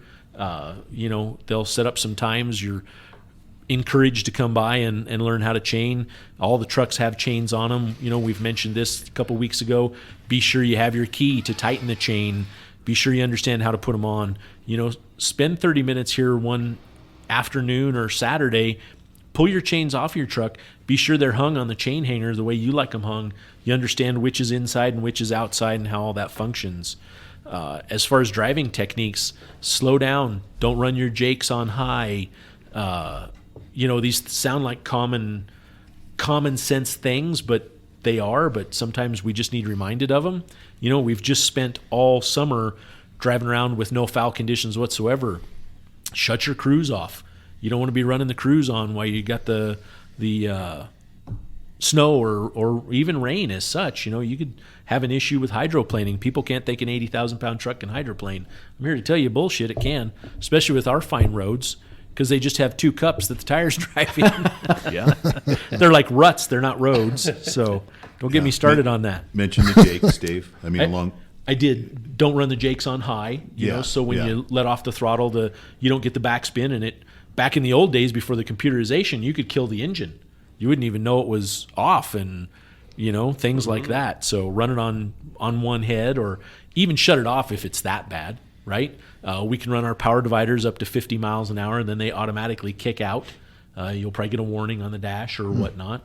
Just what seems to be common sense, we just like to talk about and touch upon. So I'm sure there's 30 things I forgot to mention. If anybody has any others glaring at them, be sure your lights work and your brake lights are on or function, and your four ways and all of that stuff. Yeah. As the weather cools and it's below freezing every night, right? Make sure you drain your air tanks every evening. Right. Right. Yeah. See if there's moisture in the system during when you the do day, it. They'll build up a lot of moisture. We're the shop is really good. We try and replace air cartridges on the air dryers every year, keep the moisture down out of the systems. But man, I don't know what it is. I think it's the advent of the new temperatures that the engines run at. We're just fighting failures on air compressors and air dryers. And you would think for what I envision as a new fleet, for nothing really, barely having any trucks over 4 years old, almost everything is under 4 years of age. Don't you think we have a lot of air compressor and air dryer failures, Jim? I do, because that should not be a problem. Right? I mean, we were running 10 to 20-year-old trucks, and maybe we were still on the first compressor, right, or the second one, and you realize you were going to have a problem. But 4 years and we've wore a compressor out, something's wrong there. Either we're not technology, or something's not passing on. I There's truly something missing. believe it's the engine temperatures that we run now. Could we be went just the from heat, yeah. 180 to 200 to 220 to 230. I mean, we're just pushing the capabilities of these items. But also, too, 30 years ago, we were all spring ride. Yep. We didn't have an air ride cab. We didn't have air ride steer axles. We didn't have lift axles. We didn't have. I mean, talk about punishing the systems. We are punishing that air compressor. That's a good point. So lots of air use. Yeah. On your list here too, Dave, and just helping you grab them all here, walking through the yard, to go out and get in your truck or check your truck out. We have more slip and falls in the yard, and I know out here in the main yard here with all our concrete, underneath the snow, you'll get that frozen puddle of ice, and it is slick underneath that snow. Slick, yeah. And you just don't see it, and yet that one slip. So, as you're going through the yard, make sure you're doing the poopy walk in the morning, a little shuffle, and not. I was going to say, it goes falling. back to my dad joke. What can butt cheek say to the other? Let's stop this crap. Right. It's going to be hard when we hit, right? Yeah. I'll tell you what, Scooby picked me up a pair of those pullover cleats that Oh, just yeah. pull over your boot. Those things changed the game. Right, they're Game they're changer. badass. Nice, right? Yeah. nice. Yeah. Yeah. Yes. And then I don't know, maybe you mentioned it, or Super Dave, I know you're talking about the air deal, but let's make sure the trailers are rolling in the morning and the brakes are released. I know that's a little bit of a different game with compared to drum brakes, compared to disc, and I know we shouldn't have those problems, but that's all still based on the air pressure. And so don't drag your trailer brakes or your trailer tires, is what I'm saying. Make sure you're full of air. We talk about that all the time, right? Just because your truck has built up air, if you haven't released the trailer brakes yet, keep in mind that there's a whole air tank back there that what happens is in the wintertime with the colder temperatures, all the rubber seals could leak potentially, right? And it's not all of them are going to instantly leak at once, but as it gets colder, you tend to have more air leaks. So like this time of year right now where it's above freezing, you come in and your trailer may still have 100 pounds of air in it. Well, when you come in the winter, it may have 20 pounds of air in it. And where you're accustomed to this morning, you just push in the trailer valve and you drive off, right? Especially with our automatics, the minute you let off the brake pedal, they go, right? It has the urge to move, so they leave instantly. Be sure your trailer brakes are rolling. Be sure or trailer tires are rolling, that you're not dragging that axle back there. And it's important. We've seen trailers make it all the way to the driveway and start down the street, and it's like, oh my gosh, dude, you don't see you're dragging your trailer tires? Your whole trailer is dragging back there and you don't know it? And that's something else I bet you were taught when you leave a parking spot, you have your windows down, right, Clint? Absolutely. No matter how cold it is, and you verify that, right? And I'll cock that tractor over a little bit so I can see in that left mirror and watch that rotation, and I'll do the same, and I'll just barely turn that tractor and look at the right. Yep. Yeah. Yeah, good stuff. Something else we've ran into over the years, just with experience, those early loads out of Fry's, they'll probably slow up a little bit, but they're still there depending on the days. Depending on the weather, there's going to be black ice in those shadows on the canyon, coming down the canyon, and it's black ice, you guys. You don't see it. It's dangerous. It's damn dangerous. I mean, I couldn't imagine the amount of accidents that have been on black ice caused by that. So something to be very careful of. Unless you're going to, Dave, as you mentioned in the canyon, I think it was Manny. I think I wrote down Manny here, the traveling through the canyon where the car came straight at you. Oh, yeah. Was it Manny? Yes. You guys, Yeah. was Yeah. it? Okay. It was. Yep. Yeah, we should throw that one out on YouTube or Yeah, right. We should Facebook just or put that on the website, right? The near miss. It's on Facebook. Is it, Jim? Yeah. I missed it. Yeah. So just so everyone knows, what we're talking about is Manny Velasquez. I forget what truck he drives. Do you guys remember off the top of your head? 63. He just had an incident in the canyon here. Was it Monday or last week? Anyway, he was coming down the canyon, you guys, out of Fry's, and coming up to a curve, doing a great job, I think right at or maybe just a mile or two below speed limit, just minding his own business, doing his day, right, listening to the music, chugging along, and all of a sudden the car that was coming around the curve, coming at him, just must have been looking at their phone or daydreaming or what, and just didn't make the curve, and just barely curved around, but was coming head on to Manny. And Manny did such a great job, pounded the brakes, got off to the shoulder of the road, not in a panic. And at the last minute, the person in the car was like, oh my God, and jerked back over to their lane and just blew on past, never came back, checked on Manny or nothing. And, Manny was a rock star. He threw her back in gear and went right back to trucking, and there was no panic. He handled the situation. He was so cool on yeah, the stage. it was just, so neat to see that. Well, So we need to ask him about his butt cheeks, though. Manny, what did one butt cheek say to the other? I don't know if we can stop this shit. Call him Iceman. Yeah, right? Yeah. Cool and collective. Yep. Yeah, for sure. So, yeah, just lots of stuff out there, everybody. We can't talk enough about it. I have on the list here the trees changing up in Fairplay. The canyon, it's not nearly as critical because there's not many trees to look at. But over the years, running out of Fairplay now, we're coming up on, we're over 5 years of doing that. Yeah. We had a near miss 2 years ago or 3 years ago, just looky-loos pulling off the side of the road. And here's the deal. You guys all know those areas where they can pull off and stop. This person wasn't to that area yet and was pulled off and just stopped in the lane. And our driver was, I don't want to say unprepared, but it was last minute, and it was actually a swerve out of the way. And it was a damn close call because everybody's just up there looking at the trees. They're so focused on the trees, they don't even realize they're stopping in a lane of traffic. So, you guys, it is scary what we do, and you need to be focused on everyone. You can't be looking at the trees, right? You want to look at the trees, get in your car on the weekend and go up there and look at the trees. Or if you really are desperate, stop your truck, pull over to the side, and look at the trees. But don't do it while driving. Yeah. Yeah. I mean, everybody has to be experiencing it right now. I mean, we're running hot and heavy out of there on Saturdays.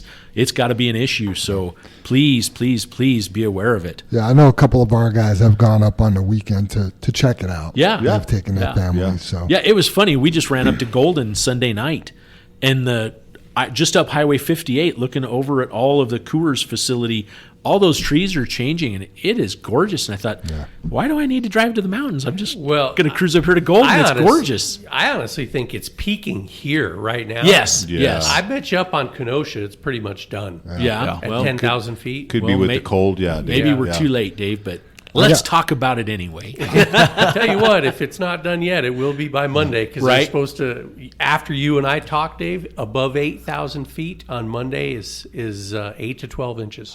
Don't talk like that, Dave. That's I got a nice tree in my front yard. I see it when I come home, and I'm good. I'm not even driving a Golden. Anybody else have anything on the? The only other safety thing I topics have for the winter driving is pack your winter bag. We've talked about that before. Put a winter bag together with all your stuff you need for winter driving. Yeah, at least carry a coat and a pair of gloves. My goodness. Be prepared. And at least if you don't wear a ball cap, at least have a ball cap.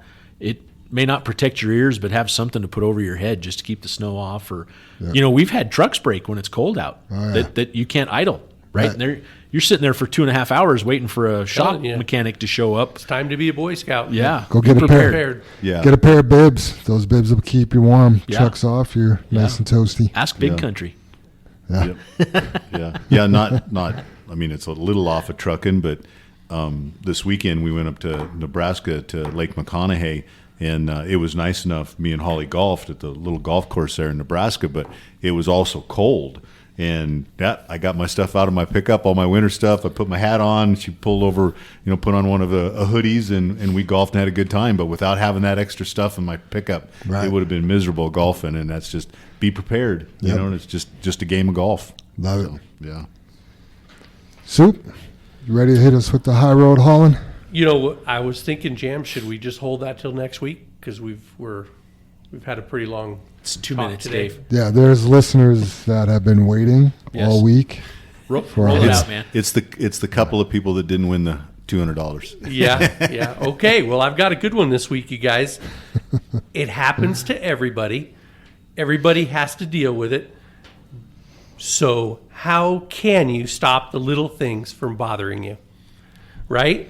Have you ever found that you're going about your business feeling pretty good when suddenly a teeny tiny, non-important thing comes across your path and stomps on your day? I'm talking about the moment when there's no milk for your coffee, or someone cuts you off on the highway, or there's a 15-minute wait at the grocery store or at the post office or somewhere like that, right? It's how you feel when you burn your eggs in the morning or find out that someone else ate the last bit of ice cream, right? So there are things you can do at the moment when you're struggling with anger or frustration, and you need to calm down. If you want to stop feeling angry, frustrated, and bothered all the time, then you need to figure out what's going on inside that has you feeling this way. You don't need to learn how to calm down if you're not letting things get to you in the first place. So first thing, resist the urge to complain.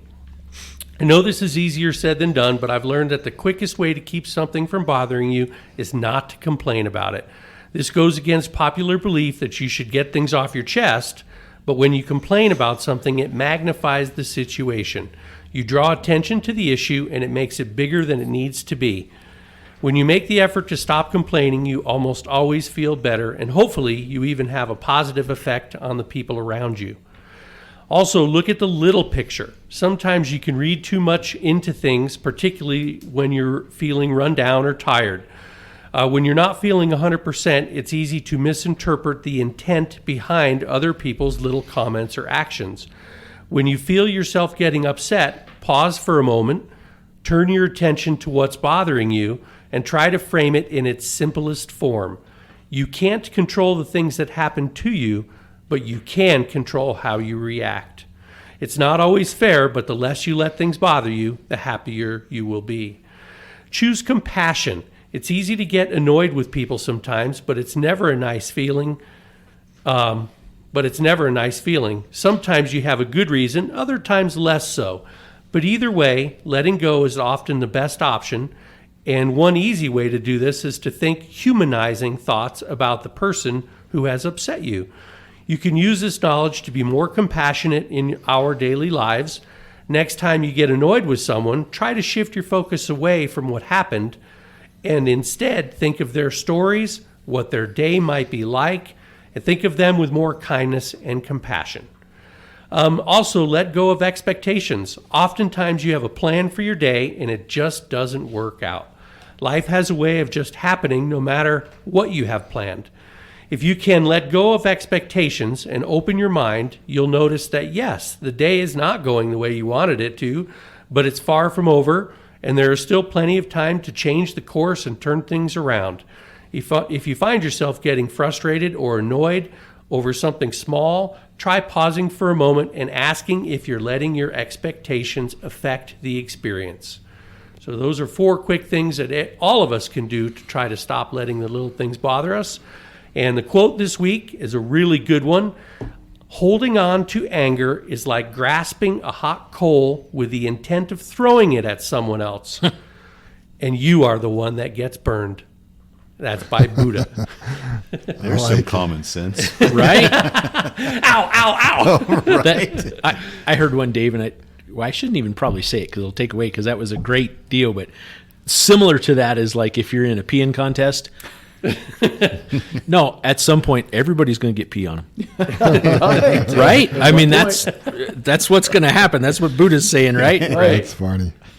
That's funny. So there you go. And also, I'd like to throw it out there, and I think about this every week, because back in the day when we had safety meetings, I would hand that out to everybody. Yeah. And a lot of guys do like to bring it home and share it with their families and stuff. If you would like me to email it to you or actually print out a copy, I read from a printed copy. So just give me a shout, and I'd be more than happy to reproduce it, and you guys can share it with other folks. You could reach Dave at dweldon@jfwtrucking.com. Boom. Or at the fuel island. Or his phone number is. Text, tweet, Facebook page. All right, final thoughts, everybody? You got Dave? Yeah, I'll jump in there. I mean, I'm not nearly as prepared as Jim is every week. He seems to kind of do some notes and write some stuff That's down. like his area. It That's is. High Road Holland, It's his jam, isn't Yes, it? it really is. So I love it. I kind of came up with, it seems like the common theme through this podcast has been communicating. Mm-hmm. And I'm a visual guy, and I guess I visualize all of us, and this may sound corny, as if anyone has ever taken the lid off, like we used to rebuild our own transmissions, right? Our own 13-speed or 18-speed transmissions. And you take the lid off and you look at all the gears in there. I visualize as every employee here is a gear in that transmission, right? We're just a tooth on every gear, right? But to make that spin, we can't be missing a tooth, right? This gear over here needs to go from its counter shaft through the main shaft, be shifted up to get to this gear over here and make that truck move, right? We're all just gears in a transmission, and if we're missing a tooth, it's broken. It's not going to work. So I guess I view, even Clint as well, all the companies that we've partnered with, that JFW has done business with through the years, our customer base, the people we purchase from, all the employees, and then you just walk it right back to wash bay, to shop, to HR, to support, to you guys, to everybody. We're all connected, right? It takes each and every one of us to make that transmission turn. If one of us is broken, that transmission doesn't turn. So to me, that's the common thread. That's the communication. That's the trailer talking to the truck. That's the dealerships talking to each other. That's, us getting that information about the CMEX job out. That's, and that's that. All of those things help each and every one of us. That's the poles painted out there at what dairy was it? I spit it out. Lost Creek. Quail Ridge. Shout out to Scooby, by the way, for doing a great job on he went out there and painted all the poles red, and also drilled the top of the concrete in them, and put in we have the orange safety sticks with we call the flag, but it's like that. Yeah, if you hit one of those poles now, shame on you. Yeah, going to be a problem. You're fired. So anyway, that's my final thoughts, everybody. That was, we're all connected, right? To get the truck to move, we're all a gear in that transmission, and it's a big deal. Yep. So thank you. Good thoughts. Clint, you got any final? Yeah, I do. I cracked the code. I now know why it is what it is. When we look at your drivers delivering to my mom's place, she thinks they're the owner. When she looks at the trucks and I look at the trucks, they look beautiful, well kept, and right. I'm able to come from the outside in. I got to the top right here, up on your second floor of your office, and see how much y'all care. Yeah. You've made my mom part of your family, believe it or not. She's going to listen to this podcast, and it all makes sense now. Why is it? How is it? Now I know the reason. That's awesome. That Clint. is cool. Yeah. Very nice. Great final thought. Yeah. Love that. Love that outside. There's that, me and you were 13th talking. man, huh? Yeah. Me and Clint were talking before the podcast. There's three people are great, or one person is great, but three people are better, even if one's a meathead. Right. We joked about that. And, That'd be me. right, Yeah. any one of us at any time, right, Jam? I'm glad you're here, Jim. Otherwise, it's me. See you down there on the road.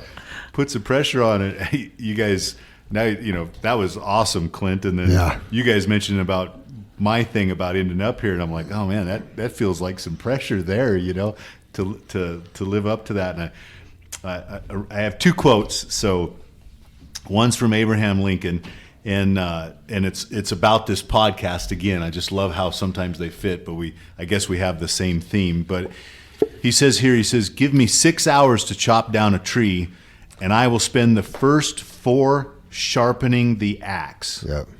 Okay, and packing your winter gear. Checking, not slipping through the yard. That's sharpening your axe. Shoveling out your trailer, cleaning out the trailer. That's sharpening your axe. And you did that for 4 hours. That means the rest of your day is going to be less time. Yeah. I look at that stuff as we all age and we get farther in history and we can record these quotes. He was born in 1809. He was president in 1861. So that's 161 years ago. And in 1861, he's looking at everybody going, we have this job to do, but we need to sharpen ourselves to be able to do that job. Over almost 200 years ago. Same thing we're saying right now, and it holds so true, you guys. So if you hear anything, take the time and sharpen your axe. Yeah. That's important. And then the last one here, and I've thought about it, and and I'm like, okay, do you really do it? Do you really do it? Do you really do it? So people die of boredom. They die of boredom, psychological conflict, and disease. They do not die of hard work. Ooh, good one. So I guess I'm challenging you guys. Do you know anybody that died of hard work? I mean, I've worked some hard days, and I go, that was hard. Yeah. But I have not died. Right. And I guess when we look at things of being hard, you don't die from it. Right. So-and-so passed. He was just working too hard. Right, Jim? I mean, who do you know? I mean, you've had some people have had a heart attack, but that's a disease. Right. But have you died of hard work? Yep. I don't think so. My final thought, is kind of related to that. So I was looking through my memories, and a memory popped up, and it's fitness related, but it could apply to many things in your life. But it said, if you don't feel like working out today, take tomorrow off. Right? Does that make sense? Yeah, still work out today, take tomorrow off. Yeah, you don't feel like going today. Well, you go today, and you could take tomorrow off. Right. So same thing. Like, you didn't want to jump on your bike later today, Clint. Well, that's cool. Don't ride tomorrow, but still go today. Right. So you could apply that to a lot of areas of hard work, and it doesn't need to be fitness. It could be your job. It could be whatever it is. So, yep. Yeah, I'm butting in here, but do it. I seen a sign at a restaurant, free pie tomorrow. Whenever you go in, it's tomorrow, right? So on your working out, skip tomorrow. Right. It's never tomorrow. Right. So anyway. Exactly. Perfect. Soup, you got anything else? That's kind of a weird thought, Jim. Does that mean tomorrow never's going to come? Not really. I mean, No, that means Well, come back tomorrow. Let's talk about Come that back tomorrow. tomorrow and eat here again, and then you can have some free pie. I'd be like, I was here yesterday. My motto's life. Catch 22. Yeah, my motto's life short, eat dessert first. Groundhog Day. Yeah. I just want to leave everybody with go about your business every day with the spirit of a champion. Love it. Ooh, look good at stuff. that, Dave. I just want to also thank Clint for showing up today. Yeah, You were- thank you for coming. I'm honored. You were a great guest. Sorry it took so long to get through this podcast, but we had auctions to do and real estate to talk about. So It's we good stuff. appreciate you coming on. You bet. Thank you. I'm honored. Cool. Let's finish up with the creed and go to work. Let's do it. perfect. Yep. Together we face and overcome all that stands before us. Together we are accident-free. Together we joyfully create honest value for those we serve. Together we celebrate our differences and respect those with whom we work. Together we are accountable for our words and our actions. And together we are the JFW family. And from now on, you're blood in, blood out. You and your mom, Clint. Well, thank you. Yeah. All right, everybody. Thanks, See you next everybody. week. Thanks.